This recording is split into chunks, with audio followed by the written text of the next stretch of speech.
Core blimey, Mrs.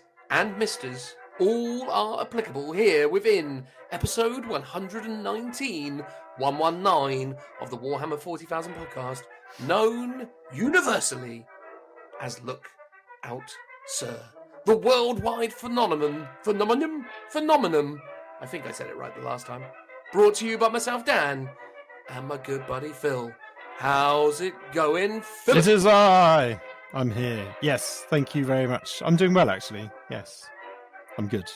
Were you impressed with my pronunciation of the word phenomenon?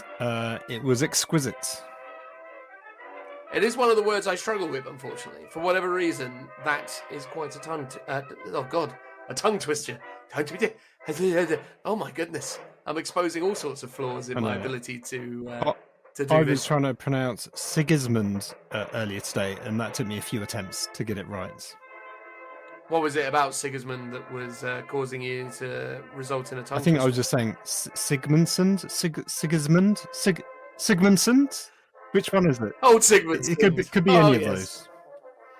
Absolutely. Anything is possible when it comes to that fella. He's achieved many a great thing within the world of the Horus Heresy and beyond. I suppose he was also a 40th or 41st millennia character for a time. Or was he? I can't remember. Did he make his way? He started off the Black Templars, hung out around the Eye of Terror, got into a bit of a fracas with Abaddon, and then from there on in, we don't really know what's going on. I don't think he's ever really been in 40k per se, but because I assume Black Templars go way back. They must do, really. Yeah, they're probably established relatively shortly after the events of the Horus Heresy. So, fair enough. He's not that much of a 40k point, but maybe they'll bring him back. No one's really dead. Well, that is true, but the important thing is, and the reason why I was talking about Sigismund, is your base that you had sent me has arrived. So today I've been building it as part of my. All your base. All your bases belong to us, or me in this case. Yeah. A dated reference for you. Your favourite kind, Dan.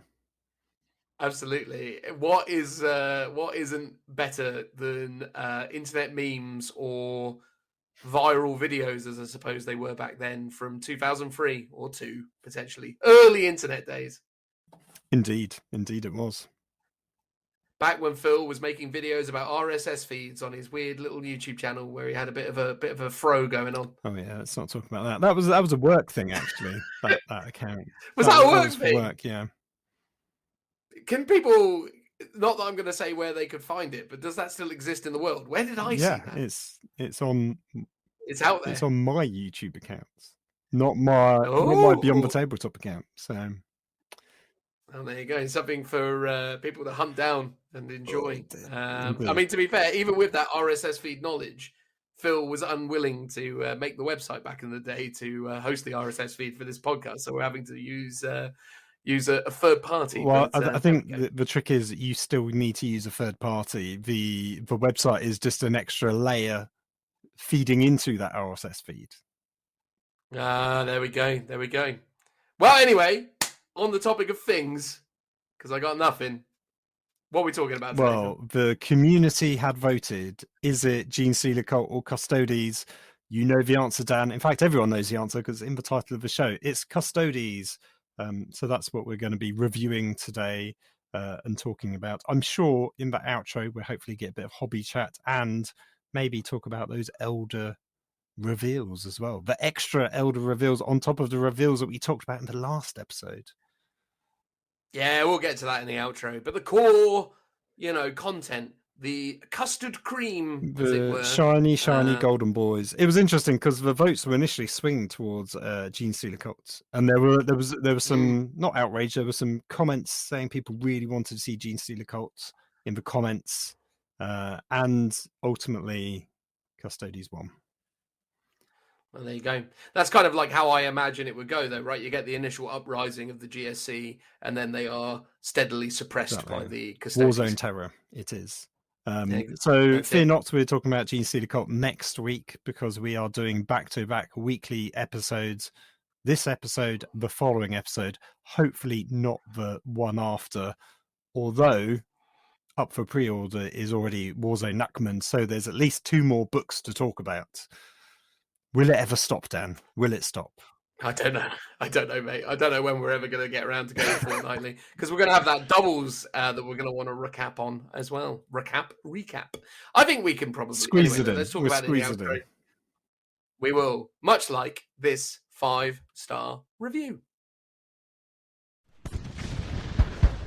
Come on now, Timmy. You've got your orders. You've got to do it. But I don't want to, sir. You've got your orders. Now get up there, get over that trench, and get me that 5-star review, and get it back here right away. Okay, sir. All right, Phil, where do you think this week's 5-star review is found? I want to say you're going to do a curveball already and go over to Facebook.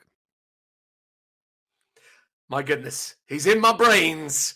That is correct, Phil. This week's 5-star review comes via our Facebook page, facebook.com/lookoutsir/reviews/question mark ref=page_internal. You don't need to do the bit after the question mark or including the question mark. Well, fair enough. Anyway, this comes from Facebook, Phil. Well done. 2 for 2. I'm doing mate. well. I'm on a roll. 2022 treats you well. Although, will you peak at 2 in the year of 2s? Quite likely. Who will know? Yeah, there we go. This comes from Paul, surname withheld. Gentlemen, thank you. Not only enjoy your content, but find the banter both entertaining and playful. Cheers. Old Wolf, Space Wolf player for life. Thank you very much there, Paul. That was a beautifully put together 5-star review there. A prerequisite, obviously, of appearing in the 5-star review segment is that you do so. Give us a 5-star review. And Paul was happy and willing enough to do so via the pages of Facebook. So if you would like to be like Paul and appear here within this 5-star review segment, you need only leave us a 5-star review either on Facebook or on iTunes or anywhere else that you can leave 5-star reviews, noting that we only check iTunes and Facebook on the regular. So if you want us to read out a review that exists somewhere else on the internet, reach out to us on either Instagram or Facebook, and we will attempt to get around to doing that. But, Paul, thank you very much. An old wolf, by the sounds of things, Phil. What do you got to say about that? Well, get out your tankards, pull out your long fang, and live in the halls of. Is it Valhalla? I don't think it's Valhalla in the Fenris, I guess. The Nordic weird myth.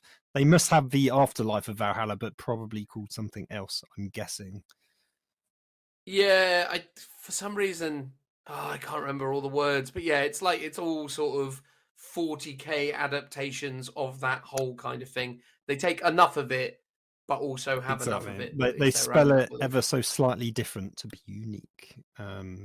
Exactly, which I suppose is the entire basis of the 40k IP. Steal a bunch of stuff from everyone else, but give it a slightly different name. That's how it works, though, right? Although, to be fair, that's just all entertainment, really, nowadays, but isn't it? It's all been done before. But thank you, Paul. Simpsons did it. Phil Simpsons did it. I'm sure they did. Anyway. But yeah, thank you, Paul. I hope you enjoy this episode. No Space Wolves for now, but keep listening, and maybe one day they'll make a reappearance. Well, I mean, we managed to rattle through his 5-star review so quickly, we could try and shoehorn in a Space Wolf themed conversation beyond, not understanding what their what the names of the various things that make up their afterlife are. So, fun fact, for my Grey Shields, I painted a Space Wolf Dreadnought because I was like, Space Wolves, right? Like, you got to have a Space Wolf Dreadnought because they're like the dreadiest of noughts, right? The Space Wolves, everyone knows that Space Wolves love a Dreadnought. Bjorn, others are applicable. So I was like, there you go. I've got a Space Wolf Dreadnought in my army of mixed chapters. But I took it upon myself to use what I've assumed was the generic Space Wolf chapter, and then was reliably informed by someone on the internet that what I had done is I had used Ragnar Blackmane's Great Company marking as opposed to generic Space Wolf markings. But then I considered, is there a generic Space Wolf marking? Because I assumed that Ragnar Blackmane's Great Company was in fact generic Space Wolf. but now I'm not so sure. I mean, is Space Wolf anywhere generic? Well, you've got the Space Wolf icon for the chapter symbol, right? Well, have you though? Because everyone's got a different one. Is that how it? Because Logan Grimnar's is different from Ragnar's, which is different from I don't know any of the other Wolf Lords. Okay. Because like Logan's is a wolf stood on its back heels, kind of looking at a moon. I think it's something like, "Yeah, look at the moon." Whereas Ragnar's is the wolf head on yellow, which is what I had used on the Space Wolf Dreadnought. But obviously, the whole idea of the Grey Shields is that they are denoting their kind of founding chapters within my army. But for Space Wolves, would that mean that I have to use like a generic, like, I don't know, heresy scheme, or was that even No, applicable? well, I just there don't know, is Phil. a generic chapter symbol, right? It's just the wolf's heads. Is there though? I don't know what it I'm is. pretty sure if you But were is to that- crack open the Space Wolves upgrade kit or look at it online, it comes with one. Yeah, I did. I think the great company designs should all be different, but I wouldn't be surprised if you get some of them in the transfer sheet as well to use.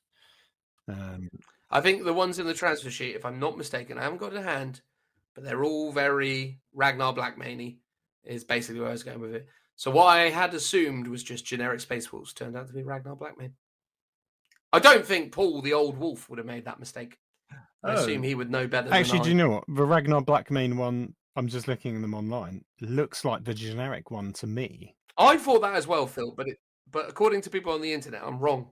I'm having a quick look on the lexiconum to see what it says. 2 hours later. All right. After more research than we imagined we might do, we have arrived at a verdict. What is it, Phil? So all the companies are equal, but they are led by the Great Wolf, which is effectively the chapter master who comes from one of those companies. There's a specific badge of honor that is associated with, that was worn by Lehman Russ himself and is passed down across each chapter master. So that is the wolf that stalks the stars. So it is an upright wolf symbol, and that is worn by whoever. I think I said he was. I think I said he was next to a moon when I first talked about it, but he's actually next to a star. But anyway, the point is, it still stands. Yes, yeah. So whoever is Logan Grimnar, he gets to wear it now because he's the current chapter master. If he was to die, they vote on the next company to take on that mantle, and they will gain that chapter symbol. So technically, that is what you would use. It's not really a chapter symbol per se, but that is the most generic one. But ironically, Games Workshop always uses in all of their, not artwork, in all their photography and actually painted minis, they use the badge of Ragnar Blackmane. And what's interesting though, right? Because again, if you're talking about Grey Shields, would a fledgling Primaris Grey Shield be so bold as to adorn the colours of the wolf that stalks the stars, given the fact that that is the greatest of the Space Wolves? I mean, that'd be a bit of a bold move. But then why would it have adopted Ragnar's company? I have really mucked this up, is basically where I've gone with this. So there you go. Well, I would say it's still sort of like the generic kind of chapter symbol. So it does make sense to use the wolf that stalks the stars as the generic one, because I guess that is also associated with the Logan Grimnar's chapter, Logan Grimnar's company. So Yeah. that is effectively, and it's the consistent company. Yeah, that's the default mode of the one to go for, I would say. You could argue like your Grey Shields are already, like, they already know which chapters, I keep saying chapters, which company they're going in. So you could say, how would they know that though, Phil? It doesn't make any sense. Well, you would have to, do some wibbly wobbly lore to justify that, I think, which I think, you could, fair enough. You could say Maybe that they've already fought alongside other Space Wolves or Ragnar Blackmane himself on campaign and got to have his badge as a badge of honor for fighting alongside him, for example. So I think could work. I think you've just got to come up with a justification for it. I just assumed it was the default Space Wolf Well, symbol. That's to fine. be honest, it's like I did as well, because even though I've seen all of this stuff before, I always assumed that symbol would be the generic one because you see it everywhere. Yeah. Anyway, there you go. There was an interesting bit of Space Wolf chat there. Just for you, Paul. Thank you for your 5-star review. We really appreciate it. And if you want to be like Paul and get a long, tedious segment where me and Phil ad lib about chapter markings or some such thing, leave us a 5-star review. We've already explained that. What you're Let's do basically it. saying is leave a short review, and then we've got to provide filler of our own. I mean, I'm sure there's plenty of people out there who are like, you really don't. Just get on with it. We just want to hear about Custodes. This has gone on far too long already. I'll try and cut it down in editing. Try and get it into the sub 15 minutes that I try to aspire to. What was I going to say? Last thing. Oh, yes. Thank you, patrons. Really appreciate you. Really, really appreciate it. And if you would like to be a patron, we would obviously love you to do so. But again, no pressure. We're going to keep doing this for free regardless. But it'd be nice if you if you really wanted a Gene Stealer Cult episode, you should have got on Patreon and made your vote count. Not that your vote didn't count elsewhere. Are you saying we just prioritized Patreon? Did they have like double helpings? The way I did it and the way you've done it on previous episodes, Patreon gets the sole decider of the show. If it's a draw, though, then the other social medias, aka Instagram, takes into account. Fun fact: they both won Custodes. That's what both platforms wanted. So you could argue it didn't make a difference. It was one and the same. Well, there we go. Anyway, yeah, so there's that. Thank you, patrons. And we do actually have the odd bit of merchandise. So if you would like to adorn yourself in Lookout Server-related paraphernalia, it is there should you want it. Anyway, that's that. We're done. We're going to talk about Custodes now for about probably 2 hours. That's usually about as long as this takes. It's Custodes time, everybody. Whoa!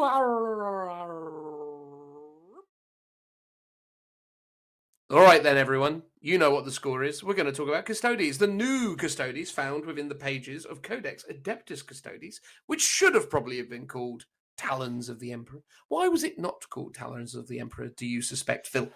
Because people love Adeptus Custodes and would be confused by Talons of the Emperor. I mean, now then. Games Workshop worried about confusing people. Do you remember when the Imperial Guard became Astra Militarum? Do you remember when the Stormtroopers became... what are they even called now? Scions, Adeptus Scions. Do you remember when Dark Elder became Drakari? Do you remember when Space Marines still actually are called Space Marines and didn't become Adeptus Astartes on their cover like they should be, in keeping with literally every other codex? Yeah, but Space Marines is just too much of an allure, isn't it? You can't not have the Space Marine word, the low-hanging fruit, the dangly bits that people want to munch on. I want to munch on that Space Marine. Exactly. I want to get it up on my gob, give it a little bit of a gargle. Oh dear.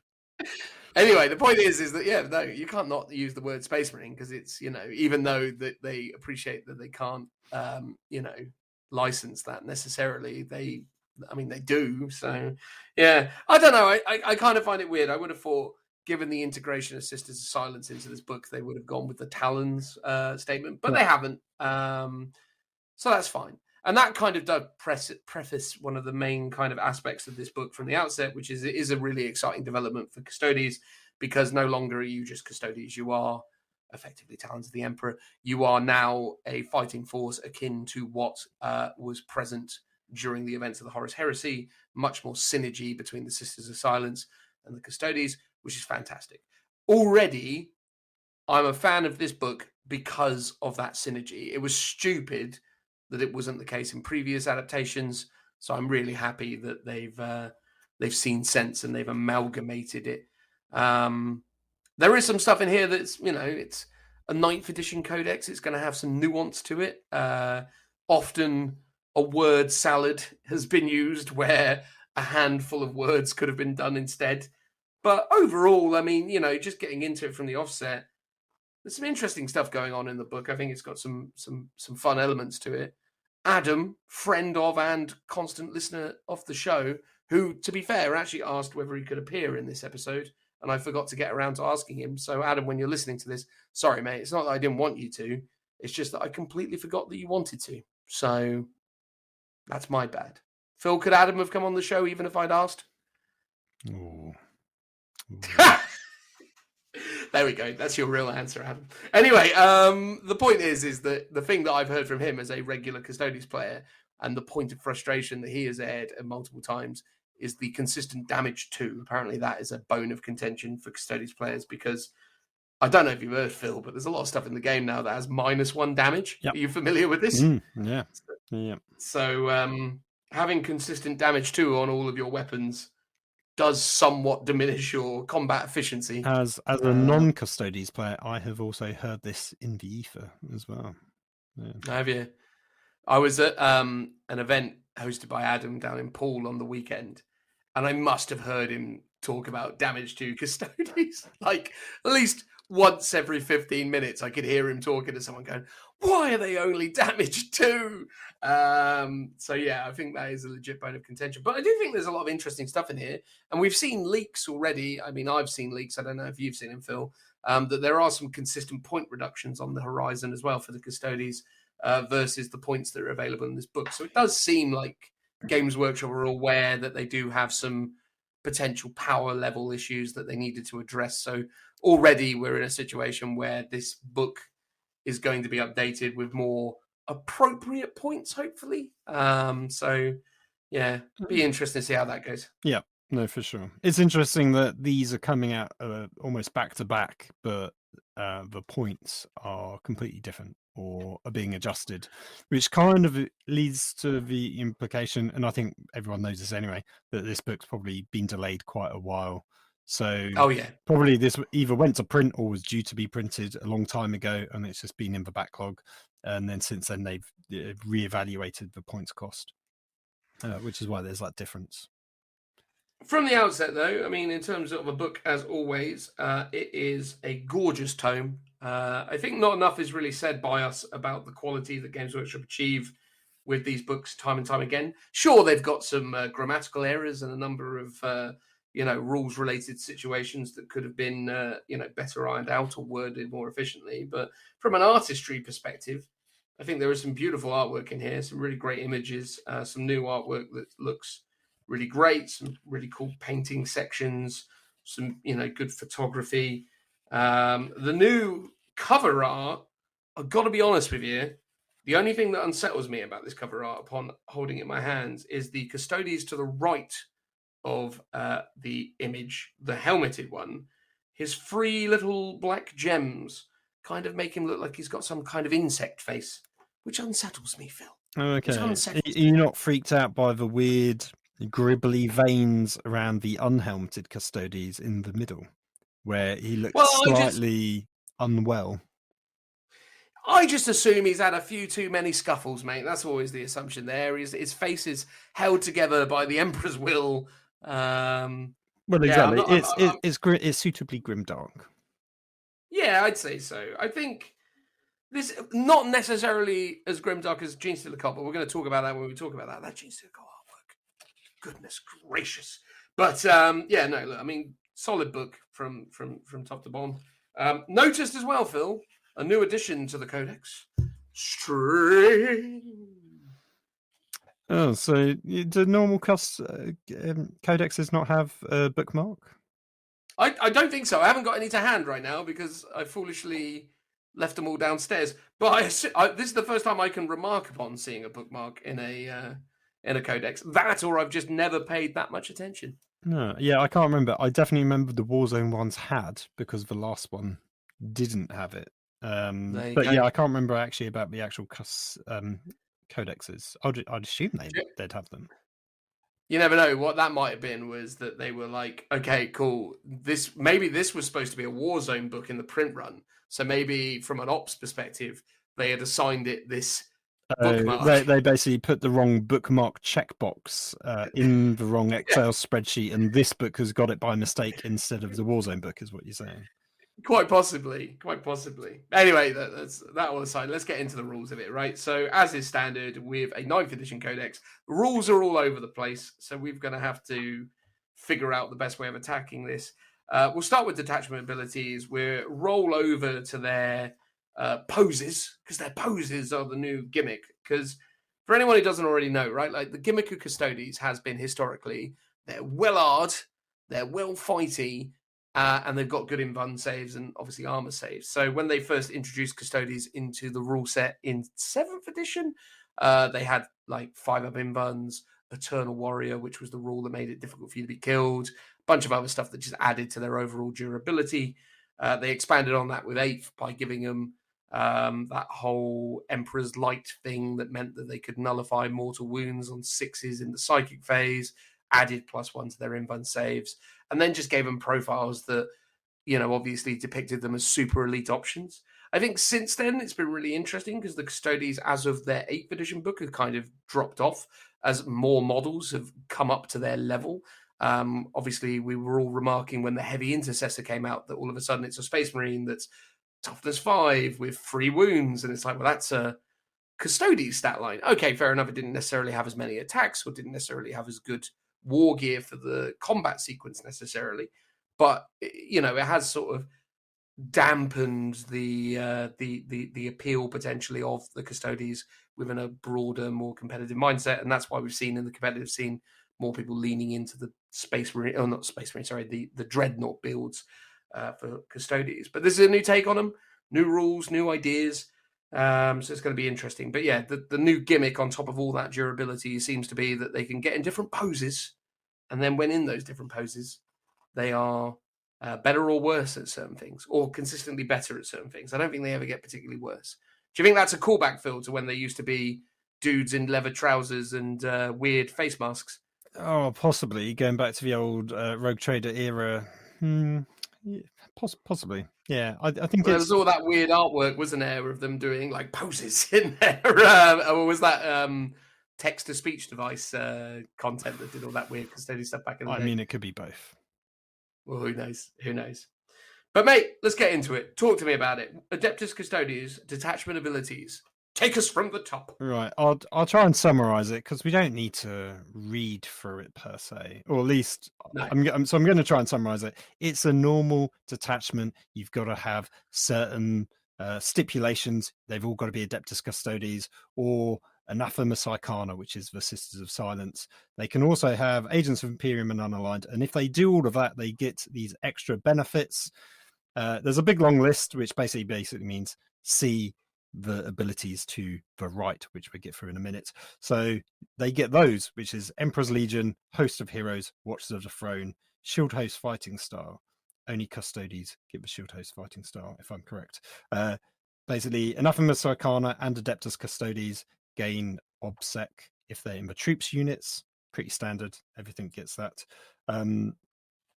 The Adeptus Custodes models count as one additional model when determining control for an objective, which is pretty cool. And that's all of them. And that extent, that extends to their dreadnoughts, their vehicles, anything that's got keyword Custodes. So you can have your dreadnoughts counting as 2 models, which obviously if you're flinging them into another dreadnought or another single miniature on an objective, means that you have secured it, unless of course that thing has objective secure for whatever reason. There is also a stipulation around limitations on Sisters of Silence, correct? So effectively, you can only take a Sisters of Silence unit if you have equal or greater Custodes, I believe, in the same force organization. So you're skipping ahead to the Emperor's Legion ability. Which... Oh, sorry, I thought that was just a generic Adeptus Custodes detachment ability thing. Because they're all sort of wrapped into one, effectively. But yeah, so what was interesting about the gaining an extra one, counting as an extra one for the point of scoring objectives, is it says it's cumulative with other rules that count as additional models. So what you could have is interesting is you could have, maybe there's a banner that doubles it like the Space Marines. But then you always have to do the order of operations, so you'd be timesing it first. So your 1 model becomes 2, and then you'll be getting your +1 afterwards, is how I would do it, assuming such a relic or an ability does exist. Before we get into the Emperor's Legion, you've got Anathema Psychana, which is the sisters' own detachment that they can have, which basically says you can only take Anathema Psychana keyword models, but you can have Valerian in here as well, which is the Custodes character from the Black Library books that is often with Ilaria, I think her name is. Yeah, I think that was it. What's interesting about that is they allow you to take him as part of this detachment, but he's not required, as far as I'm aware. Those 2 characters They're are now separate. separate data sheets. That they're separate points. You don't have to take them both, so you can just take one of them. But it's nice that they've allowed you to add him back in if you want. And if you do this, all the Anathema Psychana troop units are also OBSEC. So they're just giving you a stipulation of you can take sisters in their own detachment if you want them to, and they gain OBSEC, and that's it. They don't get any other benefits. Everything else, the shield host rules that we get through, all these Emperor's Legion abilities and stuff, is all to do with Custodes. So that is the one downside, is there's no kind of cool special rules or separate, chapter-esque abilities for the sisters on their own. They haven't got as much love, but it's sort of understandable because they're like a nice bolt-on to the rest of the army. Yeah, I have to be honest. Like, I mean, first of all, Anathema Psychana, quite like it as a name. I think it's all right. Obviously, you're always just going to call them Sisters of Silence because it's a much easier statement to make. But Anathema Psychana, fine, perfectly acceptable keyword that they've come up with there in their usual Games Workshop way. I like the fact that they've gone, yeah, all right, fine. If you want to do a Sisters army, do it. But basically, your troops are just OBSEC, and then everything else in this book is irrelevant to you. It's kind of an interesting gimmick. Like, I'd love to see someone rocking it. But the funny thing is like, even if you were doing it from a kind of funny, I'm going to rank high in the ITC with just a Sisters army, well, because this is the Adeptus Custodes Codex, doesn't really matter if you're even going for that kind of gimmick, unless, of course, the ITC take a ruling that there's going to be like some weird extra stipulation for sisters-only armies, which I guess could be fun. But you know what? I'm okay with that. I like the fact they gave us that option. I kind of feel like it didn't. Weirdly, with the way they've written the Adeptus Custodes rules, I suppose the only variable would have been the Emperor's Legion thing, but like maybe they could have just gotten around this by just saying, if you can take, well, yeah, I suppose either way it's the same deal. I suppose it just means you don't have. It's like they get one special rule, which is they can't be targeted for psychic attacks and stuff. But they don't have like a unique like sub-faction abilities. But then having that in addition to the shield host, I think would be too confusing unless they were to break them out into their own separate books, which maybe will happen one day, 5 years time, not anytime soon. I don't think it will happen, but could. They always like to have that option to build something out. But they have given them their own warlord traits, and they have got a couple relics for just themselves, I believe, though. So at least that's something. That's cool. Which is quite cool. I gotta be honest as well, just to say it, just before we get into it. I'm kind of disappointed, though, in a way that they did. Again, as I say, they didn't lean into this whole inclusion of Sisters of Silence more in the book, because the thing is like amongst the HQ choices now, you do get a Sisters of Silence HQ choice. You get the Knight Centura. But unfortunately, that's just a generic Sisters of Silence model pointing, and they just go, oh yeah, that's that. Obviously, you've got Alea, who is the named one that hands out with Valerian, which is cool. But it would have been nice rather than... And again, I know people like their Blade Champion, so I'm not necessarily saying that we shouldn't have got the Blade Champion as well, but maybe we should have got a Blade Champion and a sculpt for a Sister of Silence character. I'm holding out for Kill Team that... It makes more sense in a Kill Team context to do another Sisters squad than a Custodes unit. Or they have to, they could do another type of Custodes unit for Kill Team, but it feels more appropriate if they were to do a Sisters one. You're right, the Knight Centura, cool model, but it's just generic from the box. There is a Forge World one for Horus Heresy, which you could use and count as, I guess. Obviously, they wouldn't ever put it in this book because they don't like Forge World models in it. But I guess maybe that's what they're sort of leaning towards. Hopefully one day they get her own, sculpt and like bespoke character, let's say. Yeah, I was just looking up the Sisters of Silence character from Forge World just to remind myself, and that is actually a really fantastic sculpt, to be fair. So it's also interesting that they've always allowed the Custodes vehicles and units to come over to 40k, but they haven't done it with the Sisters of Silence troop transport, which I absolutely love. And I've been wanting an excuse to buy that since it first came out.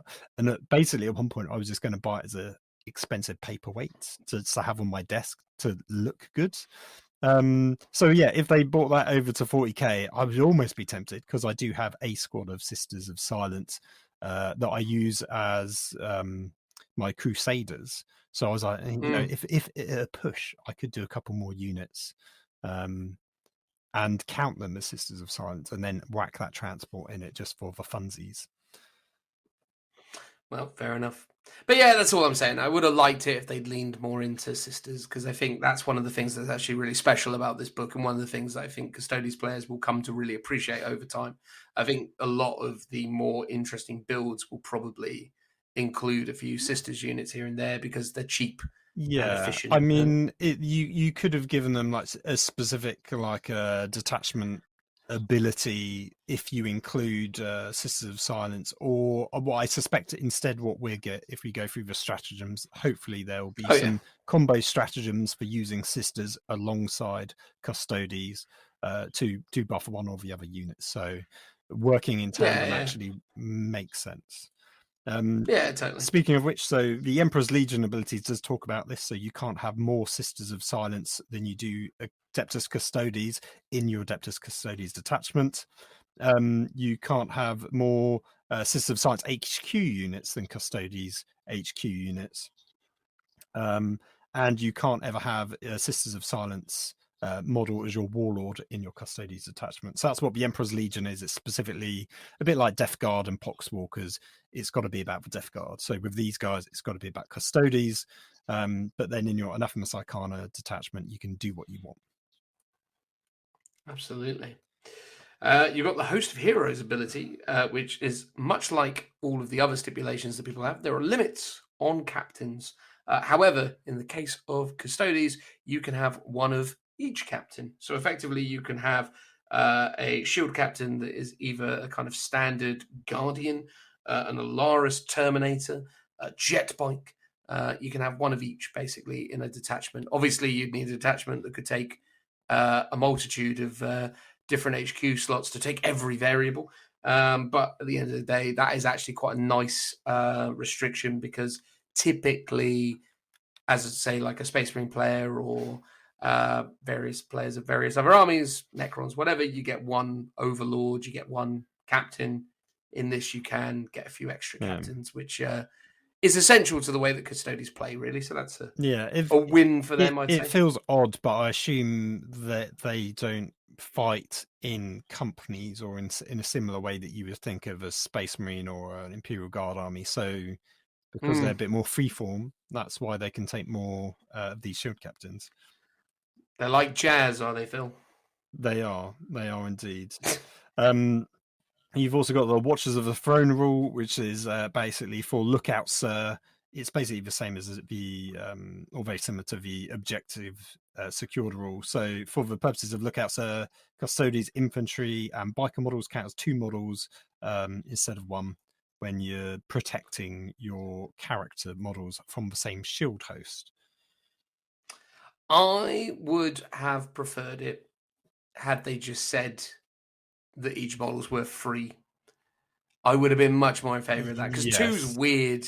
Because basically 2 is you kill 1 and then you can just target the character. So basically you really need 3 models anyway to properly protect. So you kill... No, because obviously if you kill 1, that's you're fine. So in a 3-man unit, if you lose 1, you've still got 2 that count as 4. Oh, no, that's what I mean. Sorry. If you've got a unit of 3, Which is what you need Yeah. minimum for Lookout Sir anyway. If you kill one, Yeah. you're still protected because you're 2 guys. But if you had a Yeah. 2-man unit, then killing one of them will just negate it anyway. So Yeah. the only benefit is you can have technically one less model for Lookout Sir, but it's a pretty dangerous game you're playing if you're doing that. Yeah, well, it's because the Allura's Terminator squads now come in squads of 1, so it would have been nice if they just counted as 3 models. Yeah. Maybe there's a thing around here somewhere that means that they do count as 3 models, in which case, maybe. well done them. We'll get to that when we get to that. Yeah. And then the last, yeah, I just would have preferred them to 3. And then the last one is Shield Host Fighting Style, a slightly confusing title because on the next page there's another title called Shield Host Fighting Style, but this one basically says you gain the Shield Host Fighting Style so long as every unit in that detachment is assigned to the same Shield Host. The fighting style gains depending on the Shield Host that you pick on the following pages. So that kind of classic thing of you all need to be of the same sub-faction in your detachment to gain the benefits. And then weirdly, this rule is repeated throughout the book several times, I've noticed.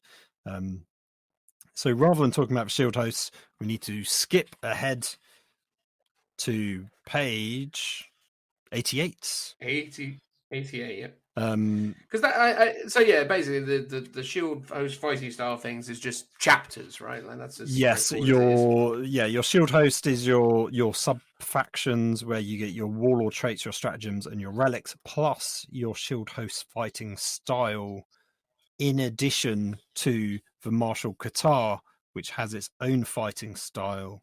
If it's confusing when you first read it, it is, but it all sort of makes sense once we've gotten through that initial Martial Qatar rules.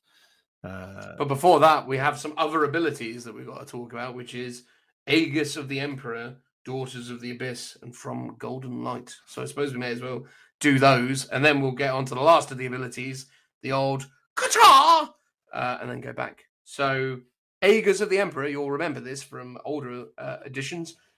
Models in this unit have a 4+ invulnerable save. That is better than it used to be. Used to be that you got 4+ invuln by virtue of the fact that you came with a 5 of invuln and they gave you +1. So actually, it's not better than it used to be because it used to mean that your storm shields made you have a 3+ invuln save. So it's not better than that, but it is still good because it's 4+ invuln. The 4+ invuln ain't bad. And then each time models in this unit would lose a wound as a result of a mortal wound, specifically. Oh no. No, just any time they lose a mortal wound. Anytime. That's better. That's an improvement. Because it used to be that you were restricted to but the psychic phase, but now it is all phases. So there we go. Slight improvement to Aegis the Emperor. Took away the +1 to the storm shields, which I guess is a bit of a downer, but is now protecting you against mortal wounds in all instances. Yeah, so but it does make sense to just give it a blanket rule of 4+ everywhere, as opposed to saying 5+ on the data sheet, but then if you take them all as one detachment, you get +1, which is a really confusing way. So this time, well done, Games Workshop. You've streamlined a rule. Congratulations. You get a gold star. Yes, the next one is Daughters of the Abyss, which is the rule specific to the Anathema Psychana, the Sisters of Silence. So they can't be targeted or affected by psychic powers. Each time a psychic test is taken for a unit, subtract 1 for the total of each unit with this ability within 18 inches to a maximum of -3. And then each time an attack is made by a model in this unit, if it targets an enemy psychic or demon unit within 6 inches of it, add 1 to the attack's wound roll. So that also includes ranged attacks as well as close combat attacks, which is pretty good. Yeah, no, it's pretty reasonable, isn't it? I think, yeah, useful. Yeah. Certainly with all those Grey Knights and, Thousand Suns and things that were doing the rounds 3 months ago. They're probably nowhere to be seen now, but you never know. They might have their moment in the sun again. From Golden Light during deployment. It's Deep Strike, Dan. You don't need to read it out. It's Deep Strike. I know, but I was going to sort of, try, but all right, fine. Yeah, it's Deep Strike. Do you know what Deep Strike is, Phil? I do. Okay. Do you think everyone else does? I would assume most people would know what Deep Strike means. It's a universal special rule in all but name. Okay. All right, fine. We're going to just go with that. So if you don't know what Deep Strike is, I'm sorry, but that's what this rule is. Right. Come on then, Phil. Tell me about Qatar. Yes. So the martial Qatar. So you can only do it if you're all Adeptus Custodes and you're not already breaking your detachment rules as previously laid out. But before you start the game, after both sides have deployed, you must determine. But before you have determined who will have the first turn, you have to select a primary, secondary, and tertiary martial Qatar from the list opposite, and you've got to do it in secret, writing it down on your army roster.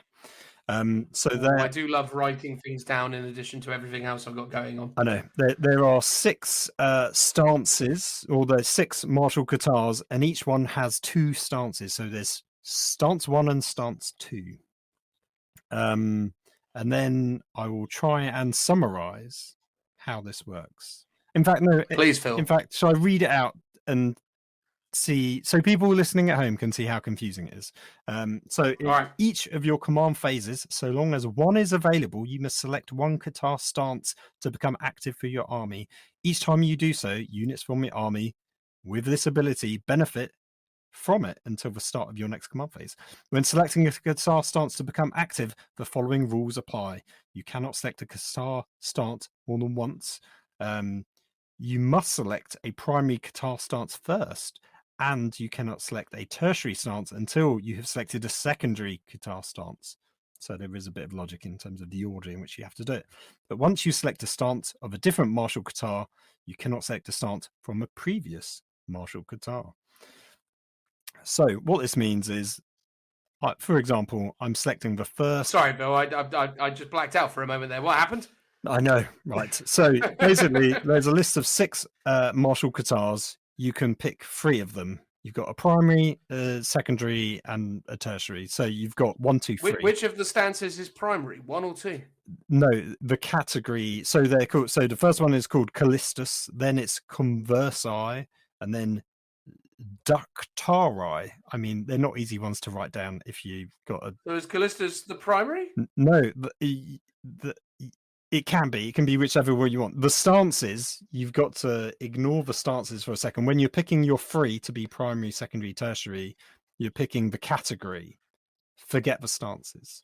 Then, during your game, so turn 1 in my command phase, I have to select my primary, and of my primary there's 2 stances. I can pick either one, so I can do stance 1 of the Callistus, which is each time a unit advances, roll 1 additional d6 and discard 1 of the results, or stance 2, each time this unit makes a normal move or advance is in your movement phase, in the following shooting phase it counts as remaining stationary. So I can pick either one of those 2. That is active for my first turn. In my second turn, I can now either pick my second stance that I haven't already picked from that first primary. Right, so the presumption is you picked stance 1, and now you have the option to pick stance 2. Or I can move on and go to the secondary stance. So you didn't need to be in the secondary stance of pose 1 to go. You just need to do... You can't go back. You can go forwards regardless. So you basically go, I'm doing my primary stance. You can do it once, or you can, in your second turn, do the second stance because I'm in that same primary mode. Or I can skip ahead to my secondary one, of which there are 2 stances. And after I've done that, I can again do my second stance from my secondary, or I can go ahead to my tertiary.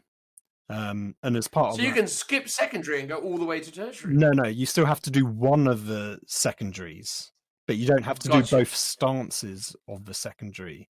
But remember, you can't go back. So once you've moved to your secondary, you can't go back to a primary, unless, of course, you use the shield host ability, which we haven't read out yet on the previous pages that we've decided to not skip past.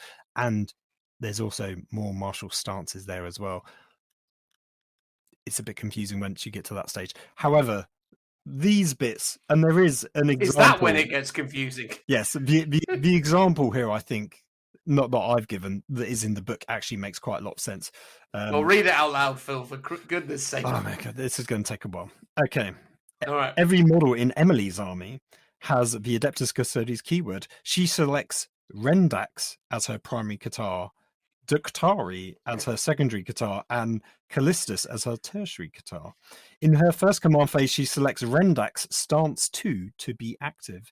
In her second command phase, she can select Rendax Stance 1 to be active, or she can instead select Duktari. I thought you just said they couldn't go back to 1. They can go back to 1. No, in this stage, they're still in the primary phase, so there is no going back. You can just do the second stance of your current Qatar that's active.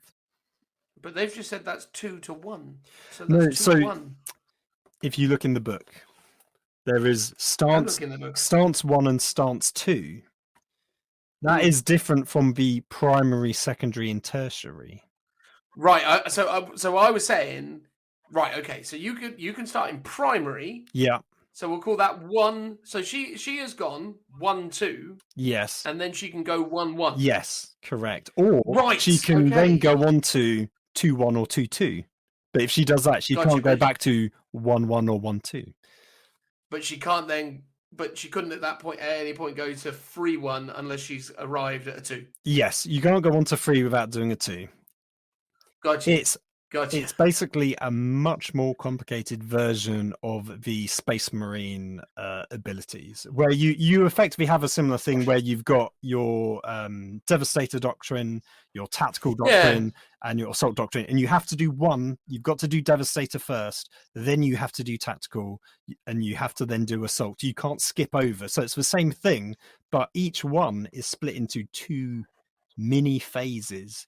So you could do, Devastator Part A or Devastator Part B, and then you can skip on to Tactical Part A or Part B. The fact that these names are kind of confusing doesn't help, I don't think, in terms of the category. Yeah, I do think, because when you were going through saying the words, I was worried that a priest might turn up and start throwing water at you because you were speaking in tongues. But I've summoned a demon. One of those. Yeah, potentially. I mean, that's potentially within. It's a good thing I interrupted you, but I mean, you know what I'm going to say? It's madness, isn't it? It's like, wow. The thing is, going into this, obviously, I knew what this was. I was just sort of playing along for funsies. But the point is that it's very confusing. I'm sure once you get used to it, super easy to get your head around. You're like, cool, I'm in primary stance 2, and that's what this is. Now I'm moving to this, and that's what this is. Fine, cool. And that's the thing. Familiarity does help you along. The more you play it, the better you're going to get with it. And I'm sure it works fine. Quite similar to the Adeptus Mechanicus stuff, where you can pick one for your turn, and then you can't pick it again, and then you can pick another one. But this one has a bit more of a mini substructure within your picking order. And you can, and it does explain that you can, if you want, blow through all 3 stances. So you could do your primary stance 1, second turn, your secondary stance 1, and then turn 3 do your tertiary part 1, and then turn 4 you only have your stance 2 of your tertiary left, and then turn 5 you don't have anything, although the shield host bit kind of confuses that a little bit. But in theory, you can go through them all and be left in your last turn with no stance to do, because you haven't done a second stance in any of your phases. So that's something to bear in mind. It gives you a lot of tactical flexibility based on the ones that you pick, and I guess you get to see your opponent and then pick those things based on opponent to opponent. I don't necessarily like it from the complexity of, there's a lot to think about. Seeing your opponent, you've then got to guess which is best for against this army, unless you've done a build to just do a thing, and every turn you're going to do. Turn 1, I'm always doing this one. Turn 2, I'm always doing this one. Turn 3, I might do this or this. And I think that's probably how most people need to digest it, in terms of how have they built their army? What do they want it to do? What of these things are they going to benefit? Because I imagine some people could just be paralyzed with choice, because it gives you right off the bat, 6 things, you've got to pick 3 of them. For an inexperienced player, that's quite daunting. And then every turn, they've got to know which one to pick. I think experienced players, or after you've had lots of experience, it probably does become a bit more innate in terms of how you're going to use it. I mean, there's some interesting abilities here. So you can have things like, I mean, let's not go through them all, but I'll just pick out a couple at random. So each time a model in this unit makes an attack against a vehicle or a monster, an unmodified hit roll of a 6 automatically wounds the target. Rendex stance 1 there, Phil. Yep. You've got Captara stance 1. Each time a melee attack is made against this unit, the hit roll cannot be re-rolled. Yeah, you have Salvus stance 2. I've not even read it yet, but I'm going to say it now. If this unit is infantry and does not advance in your movement phase, in the following shooting phase, if it is not within engagement range of enemy units, models in this unit can shoot twice with auric weapons. See page 101 for what an auric weapon is. I imagine that's pretty good. Yeah, I would assume so. I think, bizarrely, though, just to say that they've made sure that the Forge World heavy bolter infantry lads don't have auric weapons. So I'm pretty confident you can't use the very popular Sagittarum or whatever. Yeah, unless that's particularly going to be FAQ'd, because there probably will be a Forge World Compendium FAQ to update everything in line with this, but you're right, they might also deliberately exclude things like that if they think it's too I mean, they are very good as they are. If they could shoot twice, that would be a little bit silly, but hey, look, I mean, why not? At the end of the day, give them some advantages. They are damaged too, don't you know? Yeah, look, I think for me, it's one of those things. It's one of those mechanics that yet again makes me hold my hands up and go, "Cool, do whatever you want," kind of thing. Because the problem is certainly within a kind of competitive gaming setting, or even just a fun event setting, or whatever.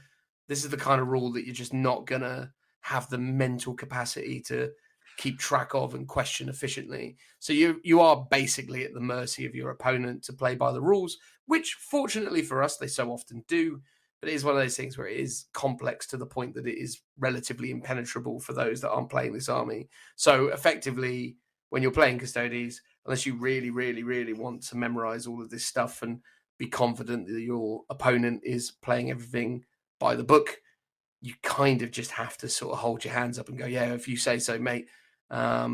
So I expect there will be a great many instances when you're playing Custodes players and you're going, oh, that's convenient, isn't he? That he picked the exact right order of things and that now he's getting benefits that are actually really, really useful. Must just be a great general, not someone pulling the wool over your eyes, which also often is the way I feel about people I play at 40k these days. Not that I do think anyone's been cheating me, because I definitely don't, but I just sort of resign myself to the fact where I'm like, yeah, I mean, whatever you say, mate. Of course that's a thing, because it's just impossible to question it anymore. Cool. All right, brilliant. Well, that's essentially their core mechanics, effectively.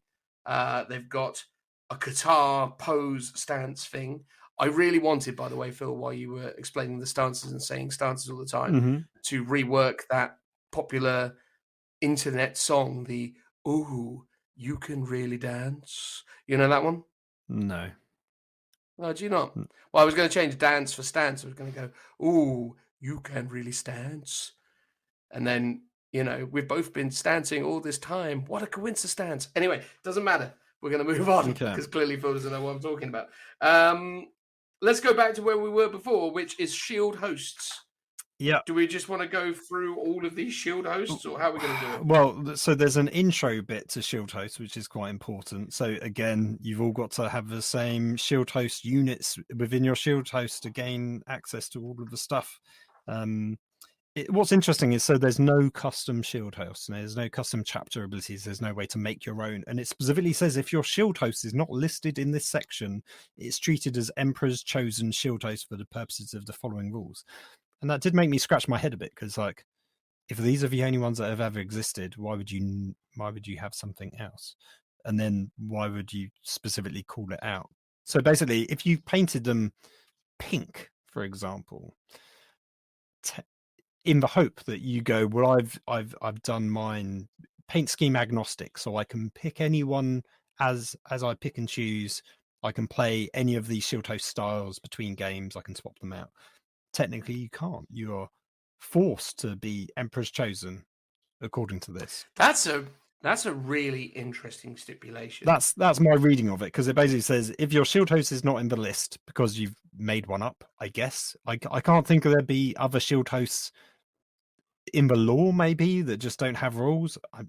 I'm guessing. I don't know. It seems a bit of a weird thing that they've specifically called out.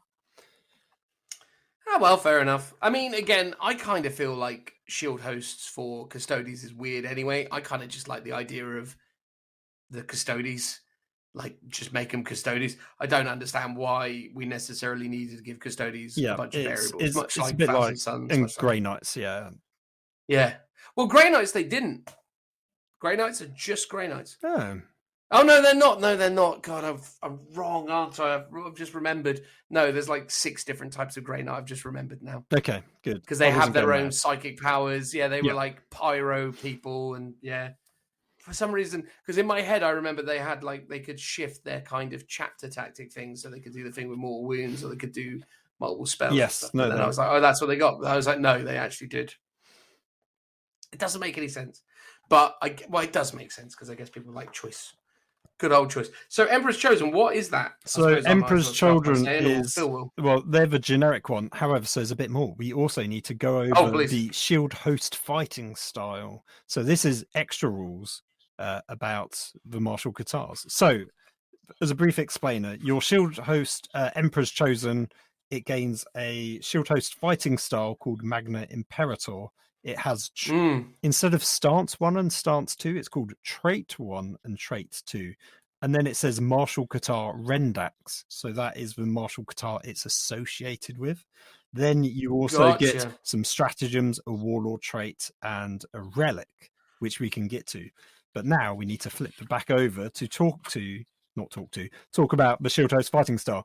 I will read it out and I will say this up front. I don't understand it.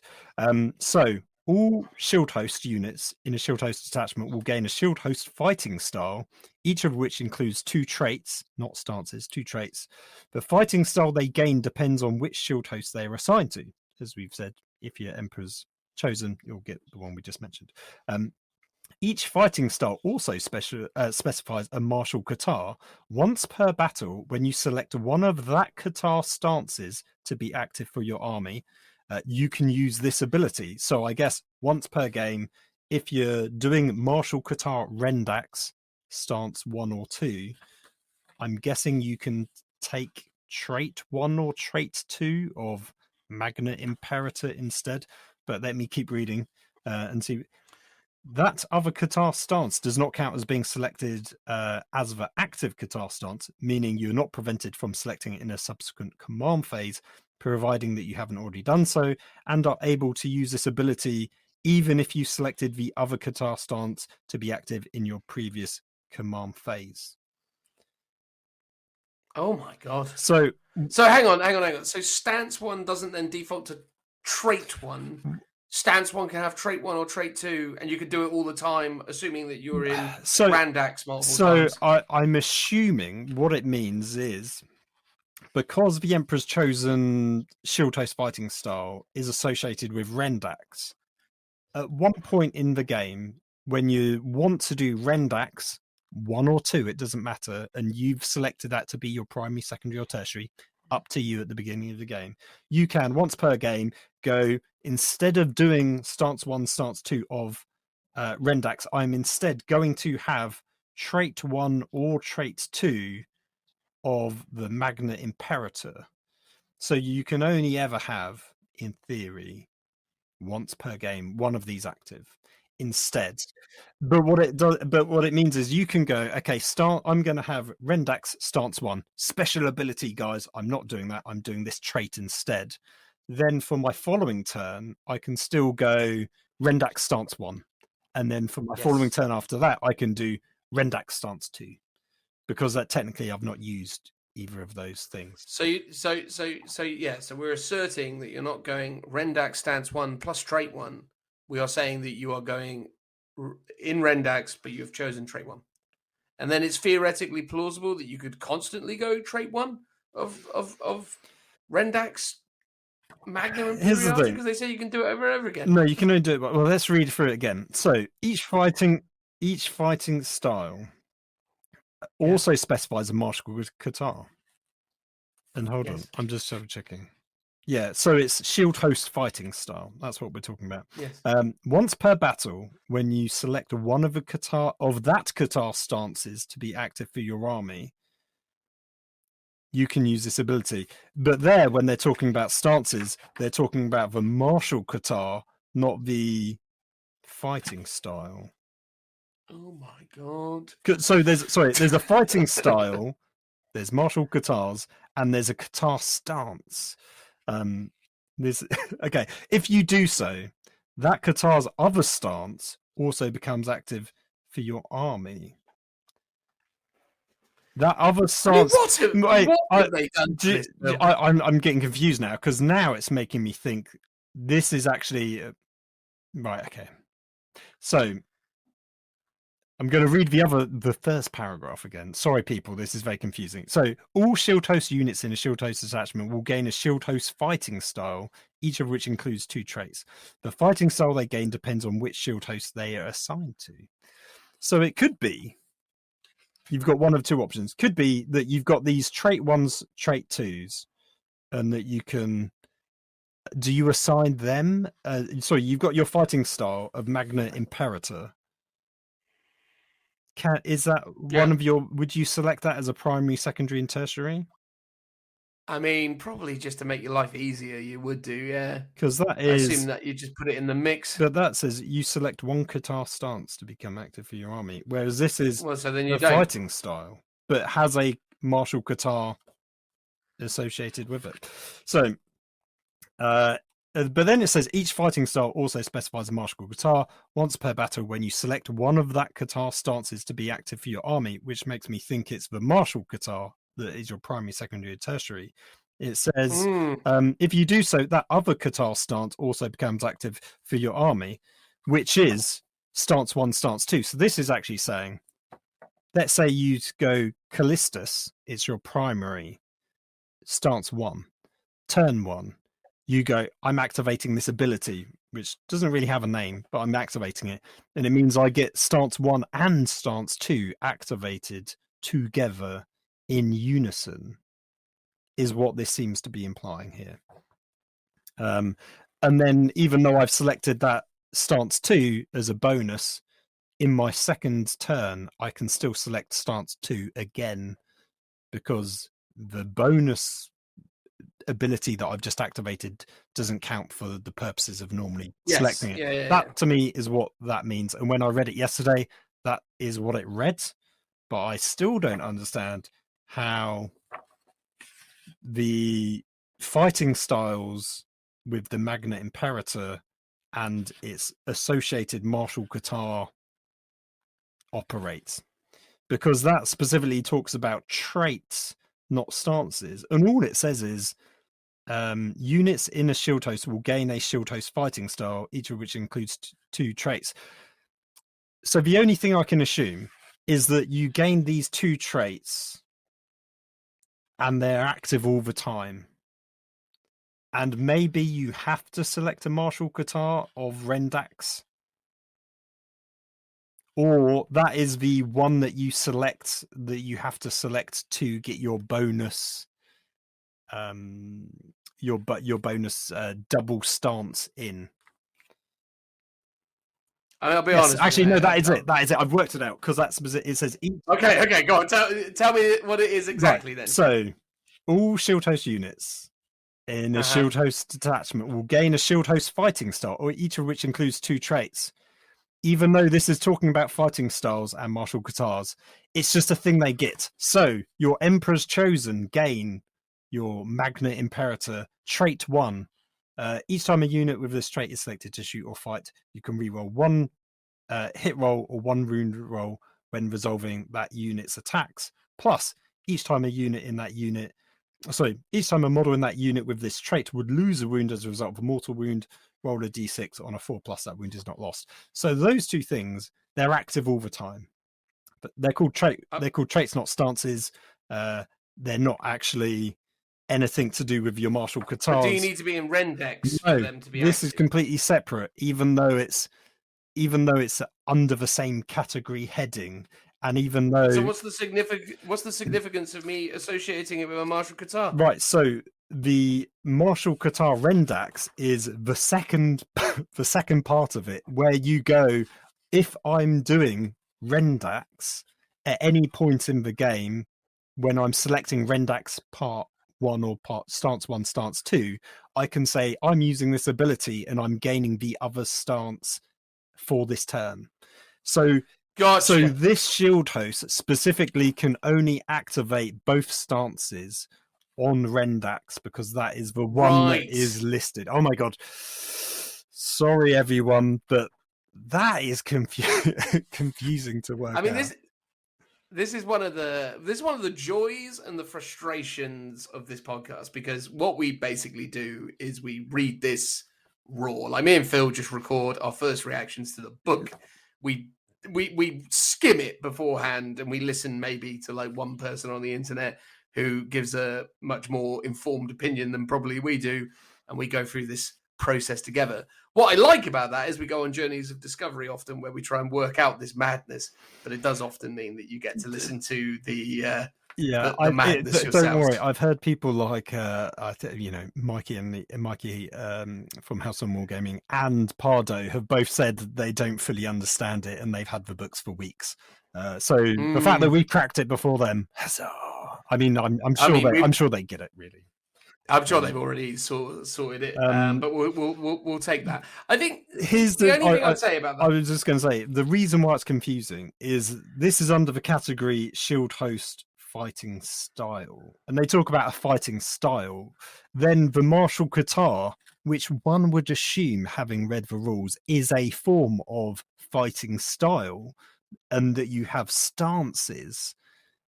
Basically, they've used two very similar names that mean the same thing, but for the way they've written the rules mean actually two completely different things.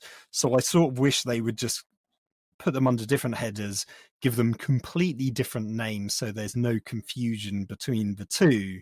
And because that's what I was doing, I was like, fighting style is a Katar, but it's not.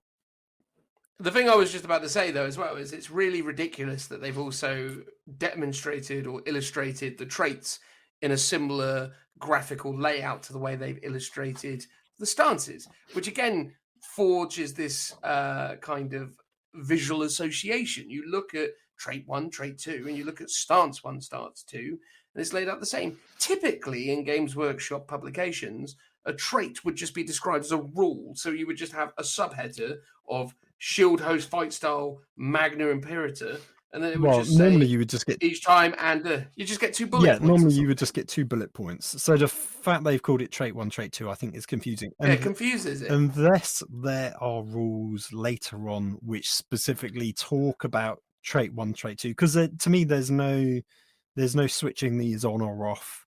These should be active all the time, so they should just be bullet points. So unless there is a rule which interacts with these in some way, but I don't know why. That seems very confusing.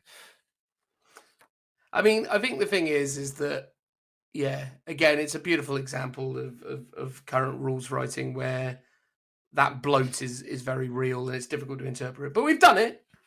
We might be wrong, but that's where we've landed. So let's just get into these shield hosts real quick. So trait 1, trait 2, we just talked about. You should know what that is now. They've got a 1 CP stratagem, which is a strategic ploy stratagem called Esteemed Amalgam. I'm sure I pronounced that terribly, but Phil is currently on mute and isn't going to tell me otherwise. Use this stratagem in your command phase. Select 1 Emperor's Chosen unit from your army. Then select 1 other shield host fighting style, page 54 to 59. Until the start of your next command phase, the models in that unit have the trait of that shield host's fighting style.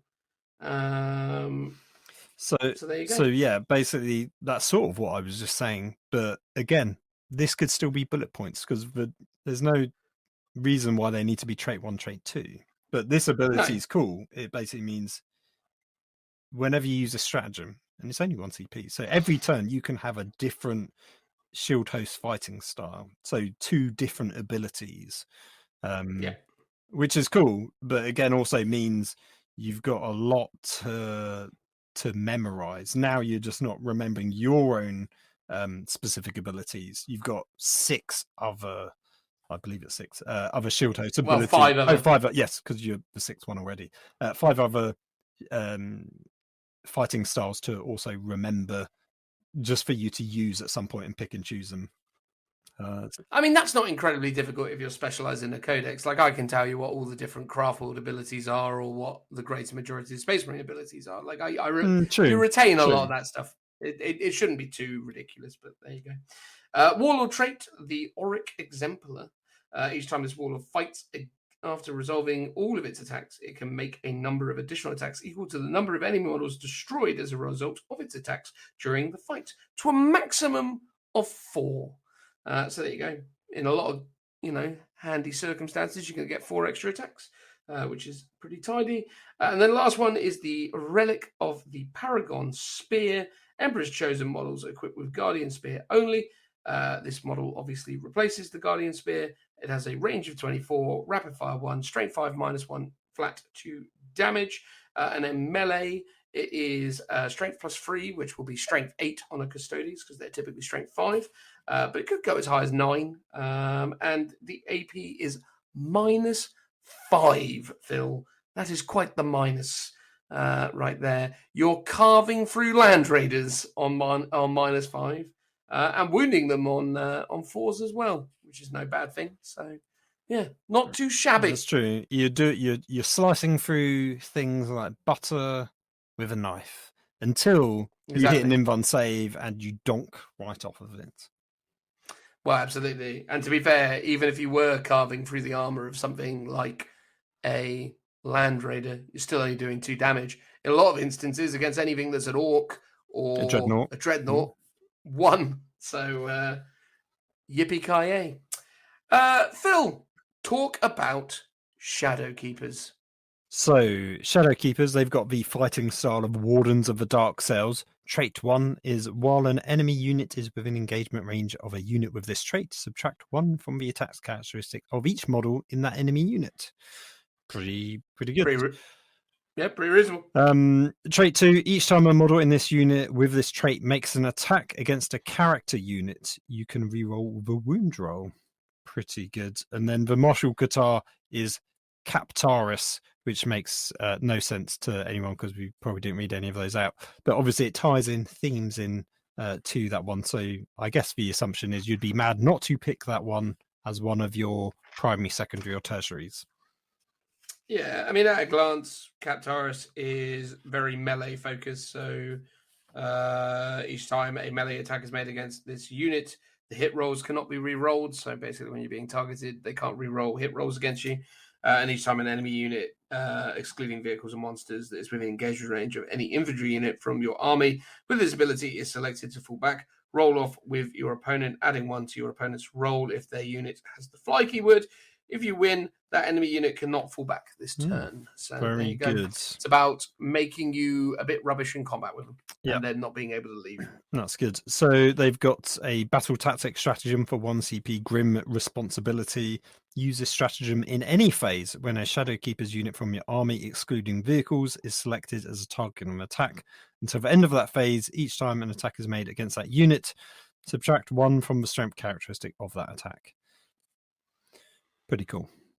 Very cool, to be fair. Yeah, -1 strength. Well, it's very dependent on what the strength is you're being attacked with, because sometimes -1 strength will do nothing. So when you get that crux, if you're being wounded on 2s and it will knock it down to a 3, or again a 3 to a 4, it's like those key times is when you do it.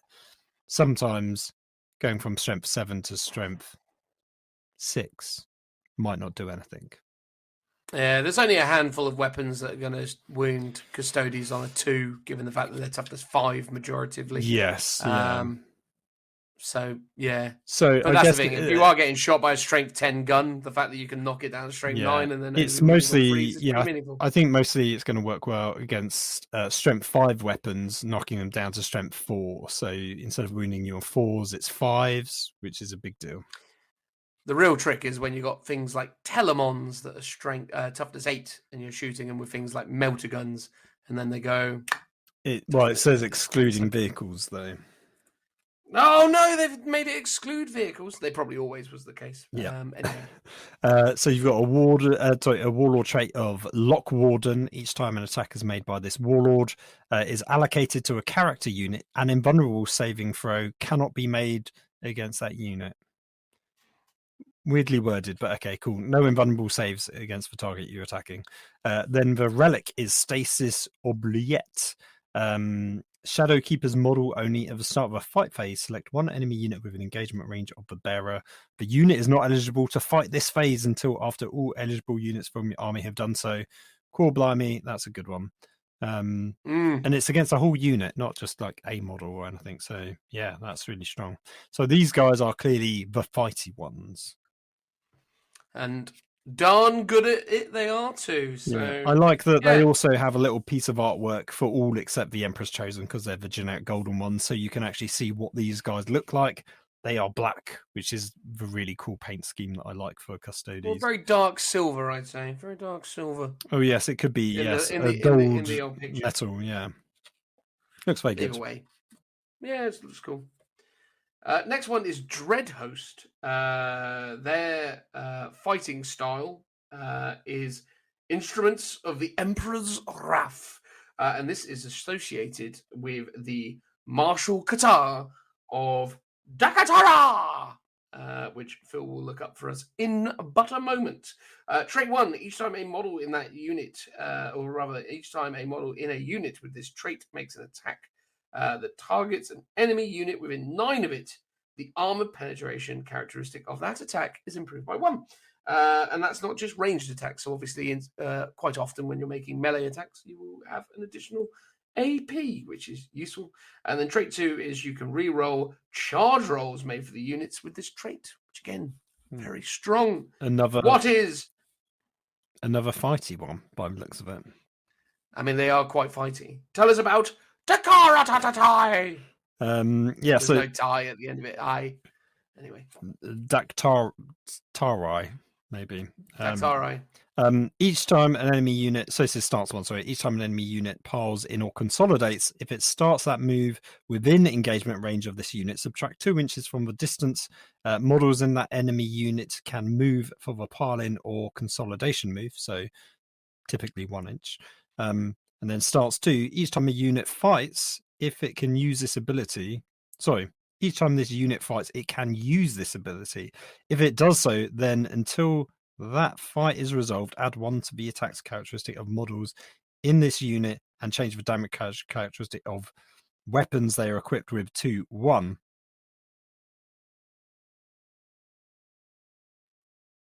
So you get extra attacks, but you lose damage. Yeah. Useful in fighting hordes. Yeah, I was confused. Like, is this against the enemy? But no, it's specifically on you. So you gain an attack, but you lose a damage pip. Yeah, but which I suppose when you're chewing your way through grots or something is relatively all right. It literally says also in the little flavor text that it's dealing with hordes of foes who vastly outnumber them. There you go. Their stratagem is a strategic ploy stratagem for all of 2 CP, so it must be pretty impressive. Gold Light of the Morades. Morades. Use the stratagem in your movement phase when a Dreadhost unit from your army is set up on the battlefield using From the Golden Light, which is Deep Strike, everybody. If you don't know what that is by now, sorry. Each time an attack is made against that unit, subtract 1 from that attack's hit roll, so -1 to hit them when they are arriving via Golden Light ability. And then each time that unit declares a charge, enemy units that were targeted by that charge cannot fire Overwatch or set to defend that charge. So they have, they always do. They have a re-rollable charge, and they come down and they go, "No Overwatch for me, sunshine!" Whee! Glorious. And then if they fail their charge, they're -1 to hit. Or to be fair, each time an attack is made against that unit. So like combat and shooting, I would say. Yeah, combat as well. Yeah, so -1. Not too bad. Warlord traits: All-Seeing Annihilator. It's a good name. I like that name. In your command phase, select this warlord or one friendly dread host core unit within 6 of this warlord until the start of your next command phase. Each time a model in that unit makes an attack, an unmodified hit roll of 6 scores 1 additional hit. So exploding 6s. And then lastly, we have the relic of the Adomonimortis. It's dread host models equipped with Castellan axe only. And it is range 24, rapid fire 1, strength 5, -1 to damage, or strength +3, -3, free damage. Oh, the illustrious free damage. Big hitter, mate. Yeah, got you juicy free. That's what you want. Exactly. Not too shabby. I mean, again, it's nice to have the added mobility. It's nice to have the added defense qualities. So, yeah, I don't mind Dread Host. It seems like a fairly reasonable option, I'd say. Tell us about the old Aquilin shields, Phil. So they've got a fighting style of Gilded Guardians. Your core units with this trait are eligible to perform heroic interventions as if they were characters. Cool, blimey, that's good. Cool, Very blimey. Good. Yes. Cool, blimey. Get it? Yeah, okay. No, I got it, mate. Thank you for reiterating it a few times, though, because I didn't actually understand at first.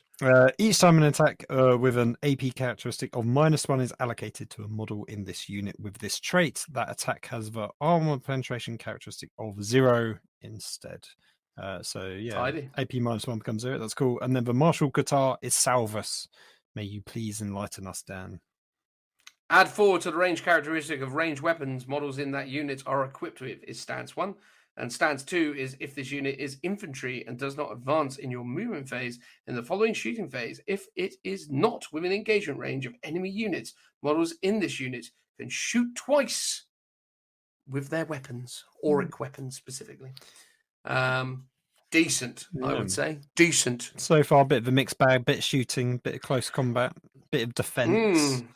Your stratagem for 1 CP is Shield of Honor. Use this stratagem in your opponent's shooting phase when an enemy unit is selected to shoot with. Select 1 Imperium infantry character unit from your army. Interesting. It says Imperium infantry character. Oh, this is your favorite one. Of course, I remember reading this one earlier. Until the end of that phase, while that unit is within from your army is within 6 inches of a friendly Aquilin shield core unit, enemy units cannot target the Imperium infantry character unit with ranged weapons. So basically, you force your like Terminators or what have you to tank the shots. It's effectively like a super lookout, sir. I remember the days when you used to do this on an Imperial Knight, but alas, you cannot. It is Imperium infantry characters only. Yeah, I was allowed to do it on an Imperial Knight for all of like 3 weeks or something until the FAQ dropped and fixed that. Rightly so. Although I have to admit, I'm a little bit disappointed it's infantry characters because it means that we can't see custodians guarding Guilliman, which feels like something that they should be able to do, unless Guilliman is due to become infantry, which would make sense because, you know, he probably should be infantry. He's so big, though. I know. But I mean, technically, Abaddon's infantry. If Abaddon's infantry, then why can't... He's not Primarch, though. I mean, he's a big boy, but he's not Primarch. Yeah, but I mean, you know, Guilliman walks around on his feet. He's not Mortarian. This is true. He can go upstairs and stuff, so... Yeah. Interesting one. Anyway, the Warlord trait is Revered Companion. Each time an attack is allocated to this Warlord, half the damage characteristic of that attack rounding up. Not bad. Yeah, love that. Relic Praesidius. It's the Aquilin shield model equipped with a Praesidium shield only. Each time an attack is made against the bearer, subtract 1 from the attack's wound rolls. Pretty good. Strong. I mean, it also has the biggest flavor text ever. It is chonky. Interesting. Yeah, worth a read, I suspect.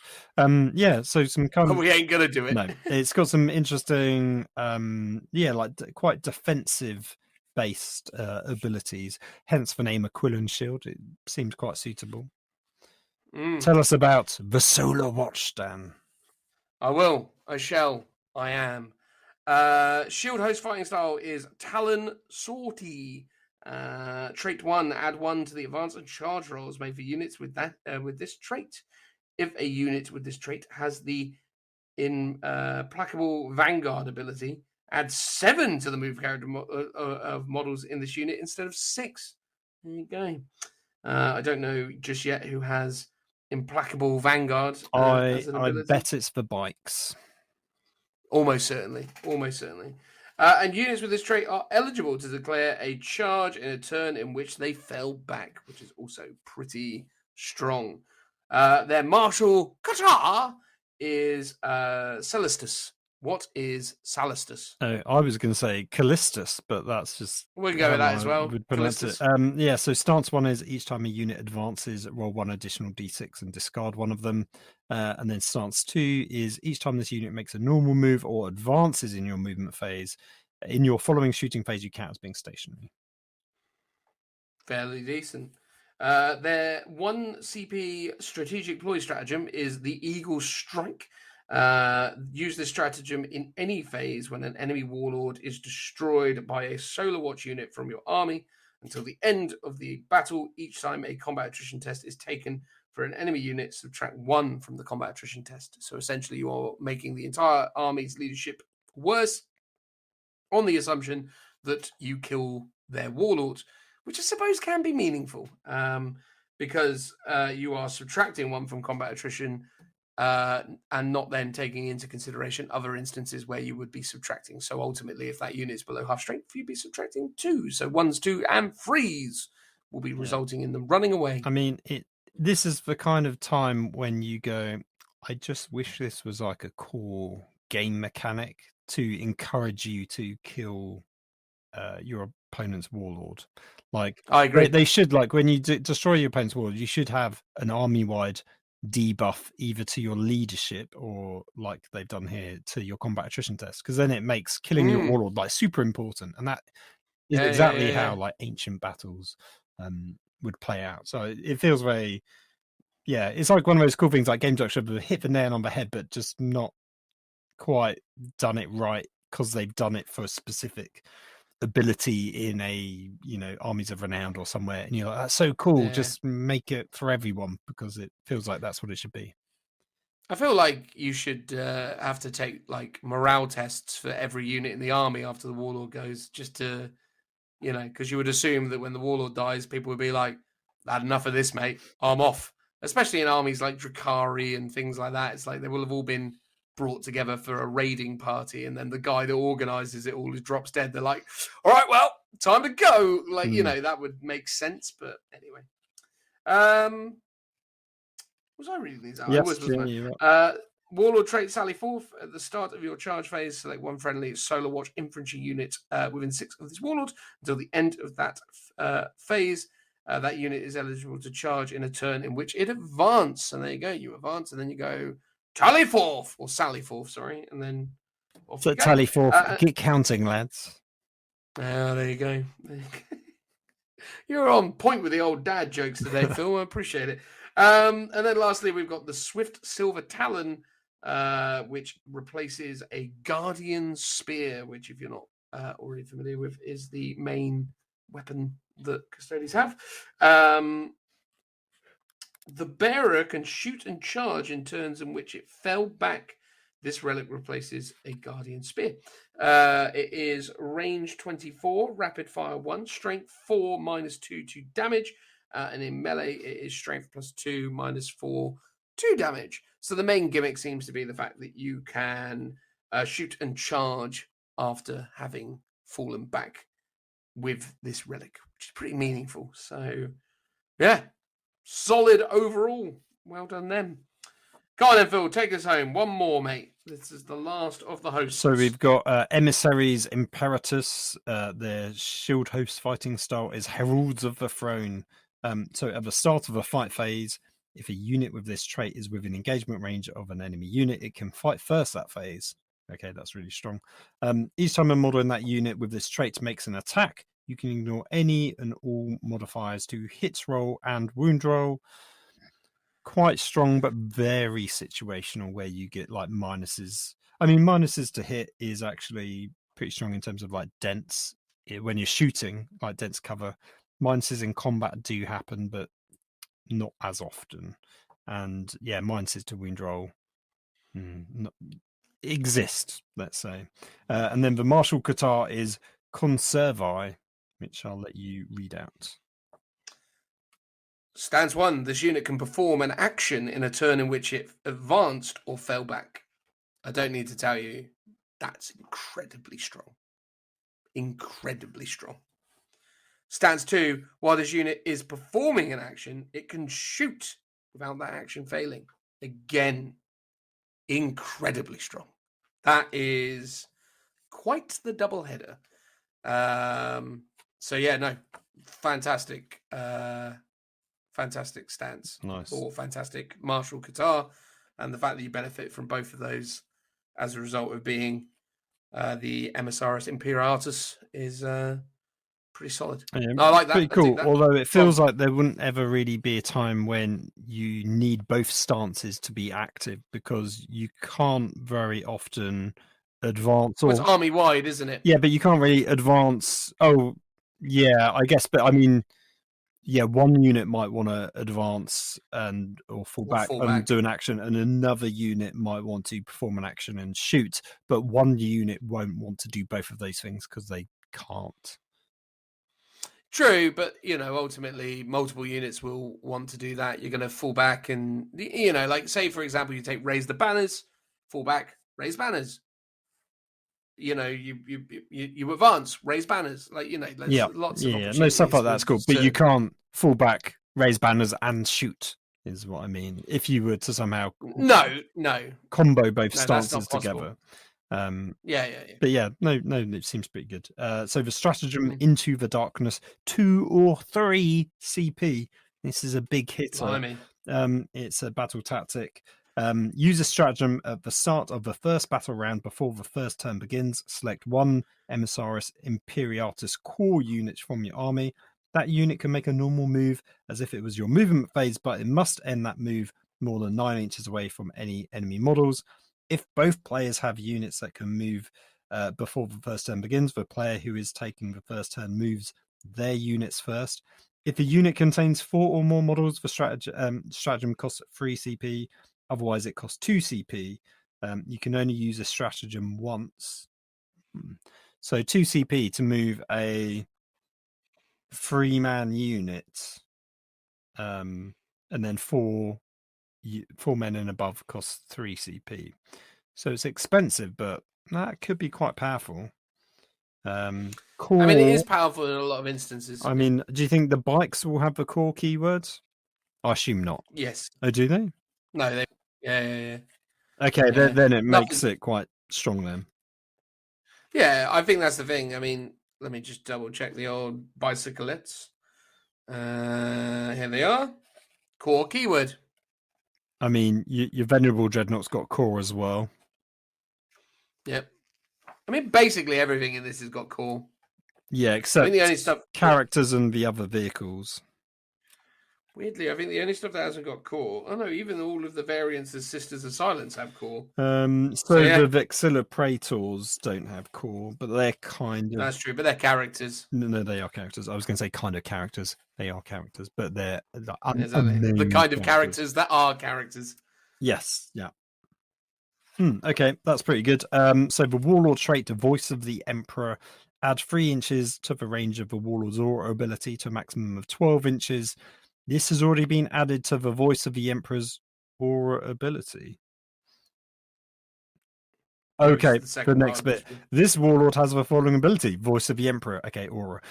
While a friendly Adeptus Custodes or Anathema Psychoni is within 9 inches of this model, add 1 to the leadership characteristic of models in that unit. Leadership 12? Is that needed? I don't know. On majoritively small units as well, it's like, yeah, sure. The rare instances where you ever need to take a morale check. Yeah, again, if there's lots of minus leadership stuff flying around, then it could be quite useful. The last one is the Relic Halo of the Torchbearer, Emissaris Imperatus model only. The bearer has the following ability. Halo of the Torchbearer is an aura ability. While a friendly Emissaris Imperatus unit is within 3 inches of this model, it can ignore any and all modifiers to its move characteristic, advance roll, and charge roll.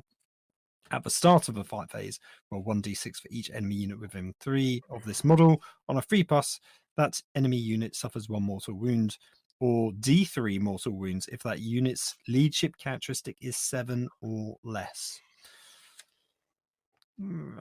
Yeah, I mean, the Warlord trait and the Relic don't wow me, I have to say.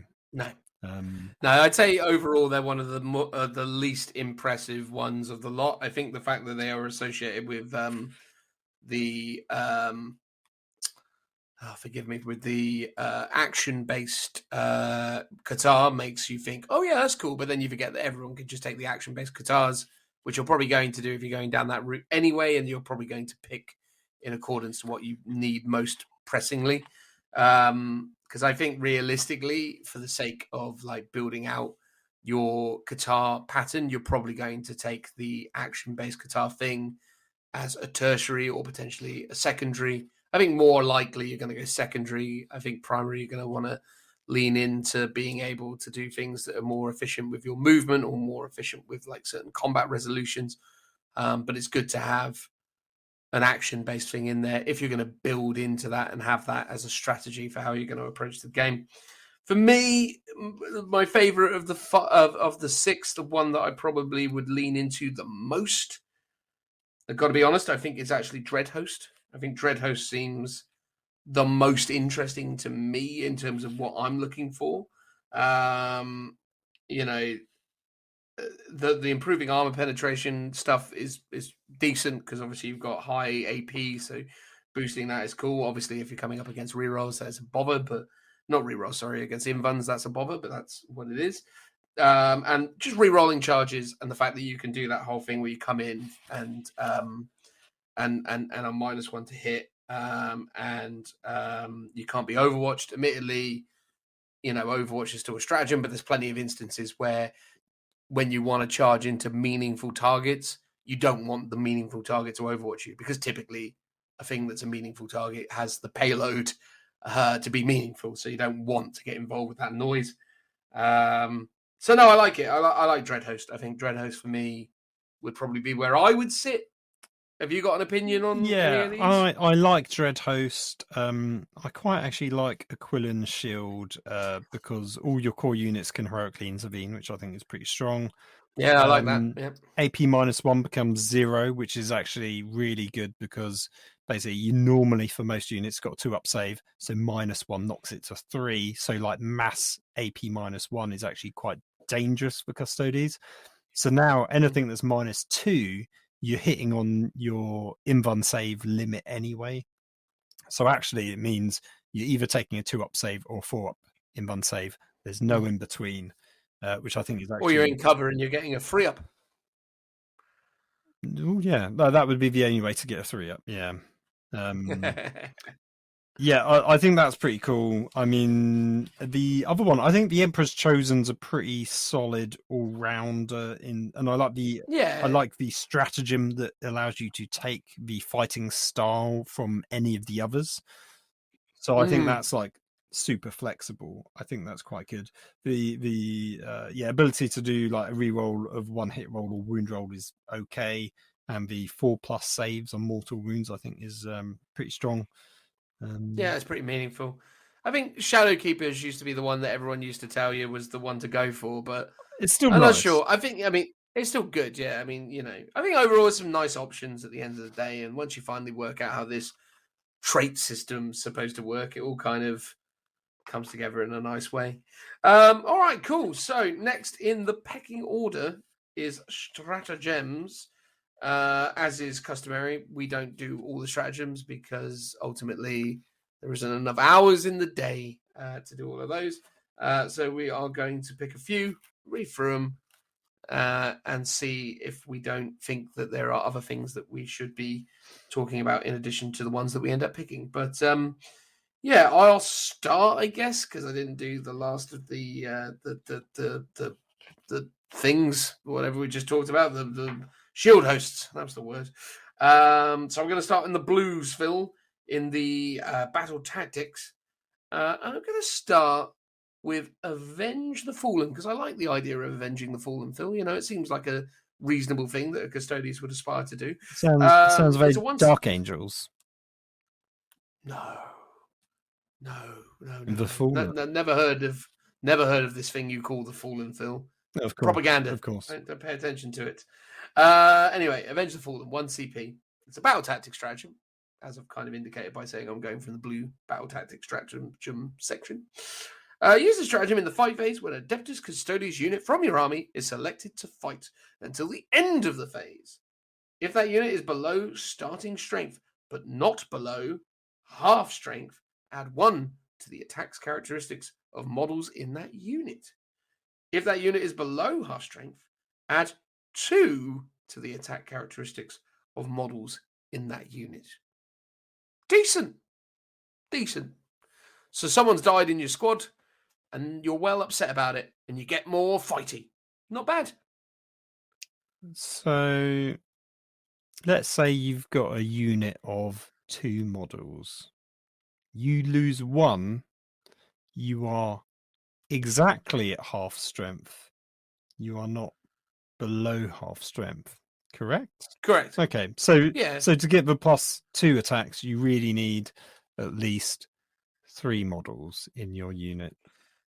Yeah, I think at the end of the day, what you're really saying to yourself is if you lost 1 model, you're getting +1 attack. That's more often going to be the situation, but every now and again, it's useful because it's built to account for potentially giving you +2, which I think is a nice stipulation because typically what we get with these kind of stratagems is 1 CP, extra 1 attack, and that's not accounting for any kind of variable. It's just straight 1 for 1. Whereas this is nice because it's 1 for 1, potentially 2, because it actually makes it a more efficient ability because then all of a sudden it actually does have some play even when, say, a 5-man unit of Custodian Guards have been reduced to a 2-man unit. You start looking at it going, well, actually, still could be meaningful. It's quite good that it encourages, and Games Workshop have always been pushing this, like bigger squad sizes. So the fact that you get benefits for being under half strength, but at the same time you want to maximize that as much as possible. So the bigger the squad size, the more models you will have getting your +2 attacks. Pick one, Phil. So pick one. I wanted to go for Slayers of the Nightmares because that sounds awesome. However, I've discovered just below it is Talons of the Emperor. It is exactly what we talked about, so I'm going to read that one out. It's 1 CP. Use this stratagem in any phase after shooting or fighting with an Adeptus Custodes unit from your army. Select 1 friendly Anathemas Arcana unit within 6 inches of it. Until the end of that phase, each time a model in that Anathemas Arcana unit makes an attack, add 1 to the attack hit roll. So a really cool stratagem, as we said, combos together, taking sisters with your Custodes to the benefit of the sisters. So yeah, nice. Yeah, absolutely. I'm going to read out Slayers of Nightmares because how can you ignore a stratagem with a title such as that? That was my thought initially, and then I saw Talons of the Emperor. Well, no, that's fair. That's fair. Slayers of Nightmares. Use this stratagem in the fight phase when an Adeptus Custodes unit from your army is selected to fight. Until the end of the phase, each time a model in that unit makes an attack against a unit with a higher toughness characteristic than its own, add 1 to the attack's wound roll. If that Adeptus Custodes unit contains 3 or fewer models, this stratagem costs 1 CP. Otherwise, it is 2 CP. So, yeah, you go fling yourself into a toughness 6 or above target. You are a unit of 3 things, therefore 1 CP. You're a unit of more than 3 things, 2 CP. And you are essentially adding 1 to the attack's wound roll, which is pretty significant because that would mean that theoretically you could be wounding on as much as a 3. It's unlikely that you're going to be in a situation where you're fighting something that's tougher than you, but isn't, but you're stronger than. Again, noting that Custodes get plus strength off of all their various weapons, so it is plausible that they could be strength 7 or strength 8. So they could be fighting something that's toughness 6, but yeah, and then that could get to a 2+ situation, but. Again, it depends. I mean, I suppose if you're running into a unit of Wraith Guard, which I believe are toughness 6 still, then yeah, you can be winning them on 2s with this. But not bad. certainly slaying some nightmares. It's cool. And this is, I'm pretty sure I mentioned it on the last episode. So here it says, if the unit contains 3 or fewer models, the stratagem costs 1 CP, otherwise it costs 2. So the stipulation here is the number of models, less than, it's the lower number, otherwise it costs more. But then the emissaries imperatus that we read out says if the unit contains 4 or more models, the stratagem costs 3, otherwise it costs 2. It's that really weird inconsistency that really bugs me. Whereas they're saying it's more, here's the higher number first, otherwise it costs less. I don't get that really weird inconsistency that they do sometimes. It's almost like they've got a handful of people working on these things and they kind of smash it all together at the last minute. Do you know what? That's probably exactly it. Yeah, that's it. Deadline's looming. Ah! Exactly. Get that out the door. One more of the blues, I reckon. Ooh, Phil, what are you another gonna go blue for? one. I'll just carry on going down. So Purgation Sweep for 1 CP. Use this stratagem in your shooting phase when a Witch Seeker's unit from your army is selected to shoot, or in your opponent's charge phase when a Witch Seeker unit from your army is selected to fire Overwatch. Until the end of that phase, add 1 to the strength characteristic of Witch Seeker Flamer models in that unit they're equipped with. I assume strength 4 normally. I would assume as well, but I can see you flicking through the book to verify that. Adding 1 to the strength, again, relatively meaningful. Strength 4, yeah. Yeah, so strength 5 is pretty good. It's not great. I would have loved it if it took it up to strength 6, because that means that a lot of chaff unit. Well, yeah, but then all of a sudden you're burning your way through things like Elder, Sisters, like the Tau, the toughness free stuff. You want to be in that sort of position. But the fact that all of a sudden you're wounding Marines, though, I think is where you'd be using this on. Yeah, but that's the weird thing about it, isn't it? Because it kind of goes against the archetype of what you want for it. You sort of want it to be like extra good at the thing you're going to want that flamer to do anyway. But I guess that's the idea of it, is to make the flamer have a bit more options, I suppose. Intriguingly, against the orcs, I suppose that means you're still only winning them on 4s because orcs are well tough. But there it is. Moving along to the kind of weird light shade of brown, the epic deed stratagems. I tell you what, for a statement like an epic deed, that is one of the more underwhelming color palettes to represent epic deeds. But there you go. I'm going to go with Retribution of the Machine. I was going to say, I think it's meant to be a gold color rather than a brown color. Yeah, I think that's what it's meant to be. But obviously, you can't really represent gold in print without doing foil. It looks like baby poo. It does indeed sort of look like that. Yeah, well, when they've not had any solids yet, early baby poos. Okay, so anyway, which one are you picking? I'm going to go with Retribution of the Machine Spirit because I love a Machine Spirit based stratagem, even though they're almost always the same. But let's check. It's an epic deed stratagem, 1 CP. Use the stratagem in the command phase. Select 1 Adeptus Custodes Machine Spirit model from your army, which will typically be the Land Raider. Until the start of your next command phase, those models are considered to have 4 wounds remaining for the purposes of determining what characteristics it uses on its profile. Love that. It's always good. I actually used a Storm Raven in my Blood Angel army on the weekend, and that has Machine Spirit, and I did the very same. I went, yeah, top profile, even though it was on 1 wound, and I murdered some rucker trucks. Yeah, felt well hard. Anyway, Tell us about another one, Phil. I'm going to go for Earning a Name for 1 CP. It's a long one. That's one of the reasons why I picked it. Use a stratagem when an enemy character unit is destroyed as a result of a melee attack made by an Adeptus Custodes character model, excluding named characters from your army. Resolve one of the following for that Adeptus Custodes character. You can select 1 trait of a shield host fighting style that does not have until the end of that battle. That unit gains that trait, in addition to any other fighting styles it has gained. So here we go, between trait 1, trait 2. This is why. You can also, it says resolve one of the following. So you could do that, or you could select 1 stance of 1 martial Qatar until the end of the battle. That unit always benefits from that stance, even if the martial Qatar is not active for your army. Interesting. So you can select one that you haven't even selected. Presumably you can select one that's you've already selected and gone through, but it's so good you want to do it again. You can only use a stratagem on each Adeptus Custodes character unit from your army once. You cannot use this stratagem in a crusade battle. You must use the earning a name requisition instead, which I presume does the same thing. That's really cool. So it's very thematic. It's like you've done a heroic deed. You've got to kill an enemy character effectively in single combat. And then you get to gain shield host fighting style trait 1 or 2, or a stance 1 or 2.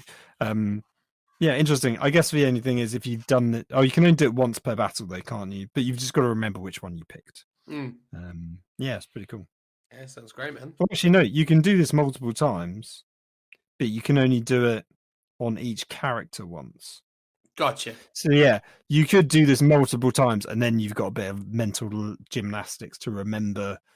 Let's say you've somehow killed 5 characters with 5 characters, and they've each got this. I mean, realistically, one or 2. So maybe it's not too bad to remember. Yeah.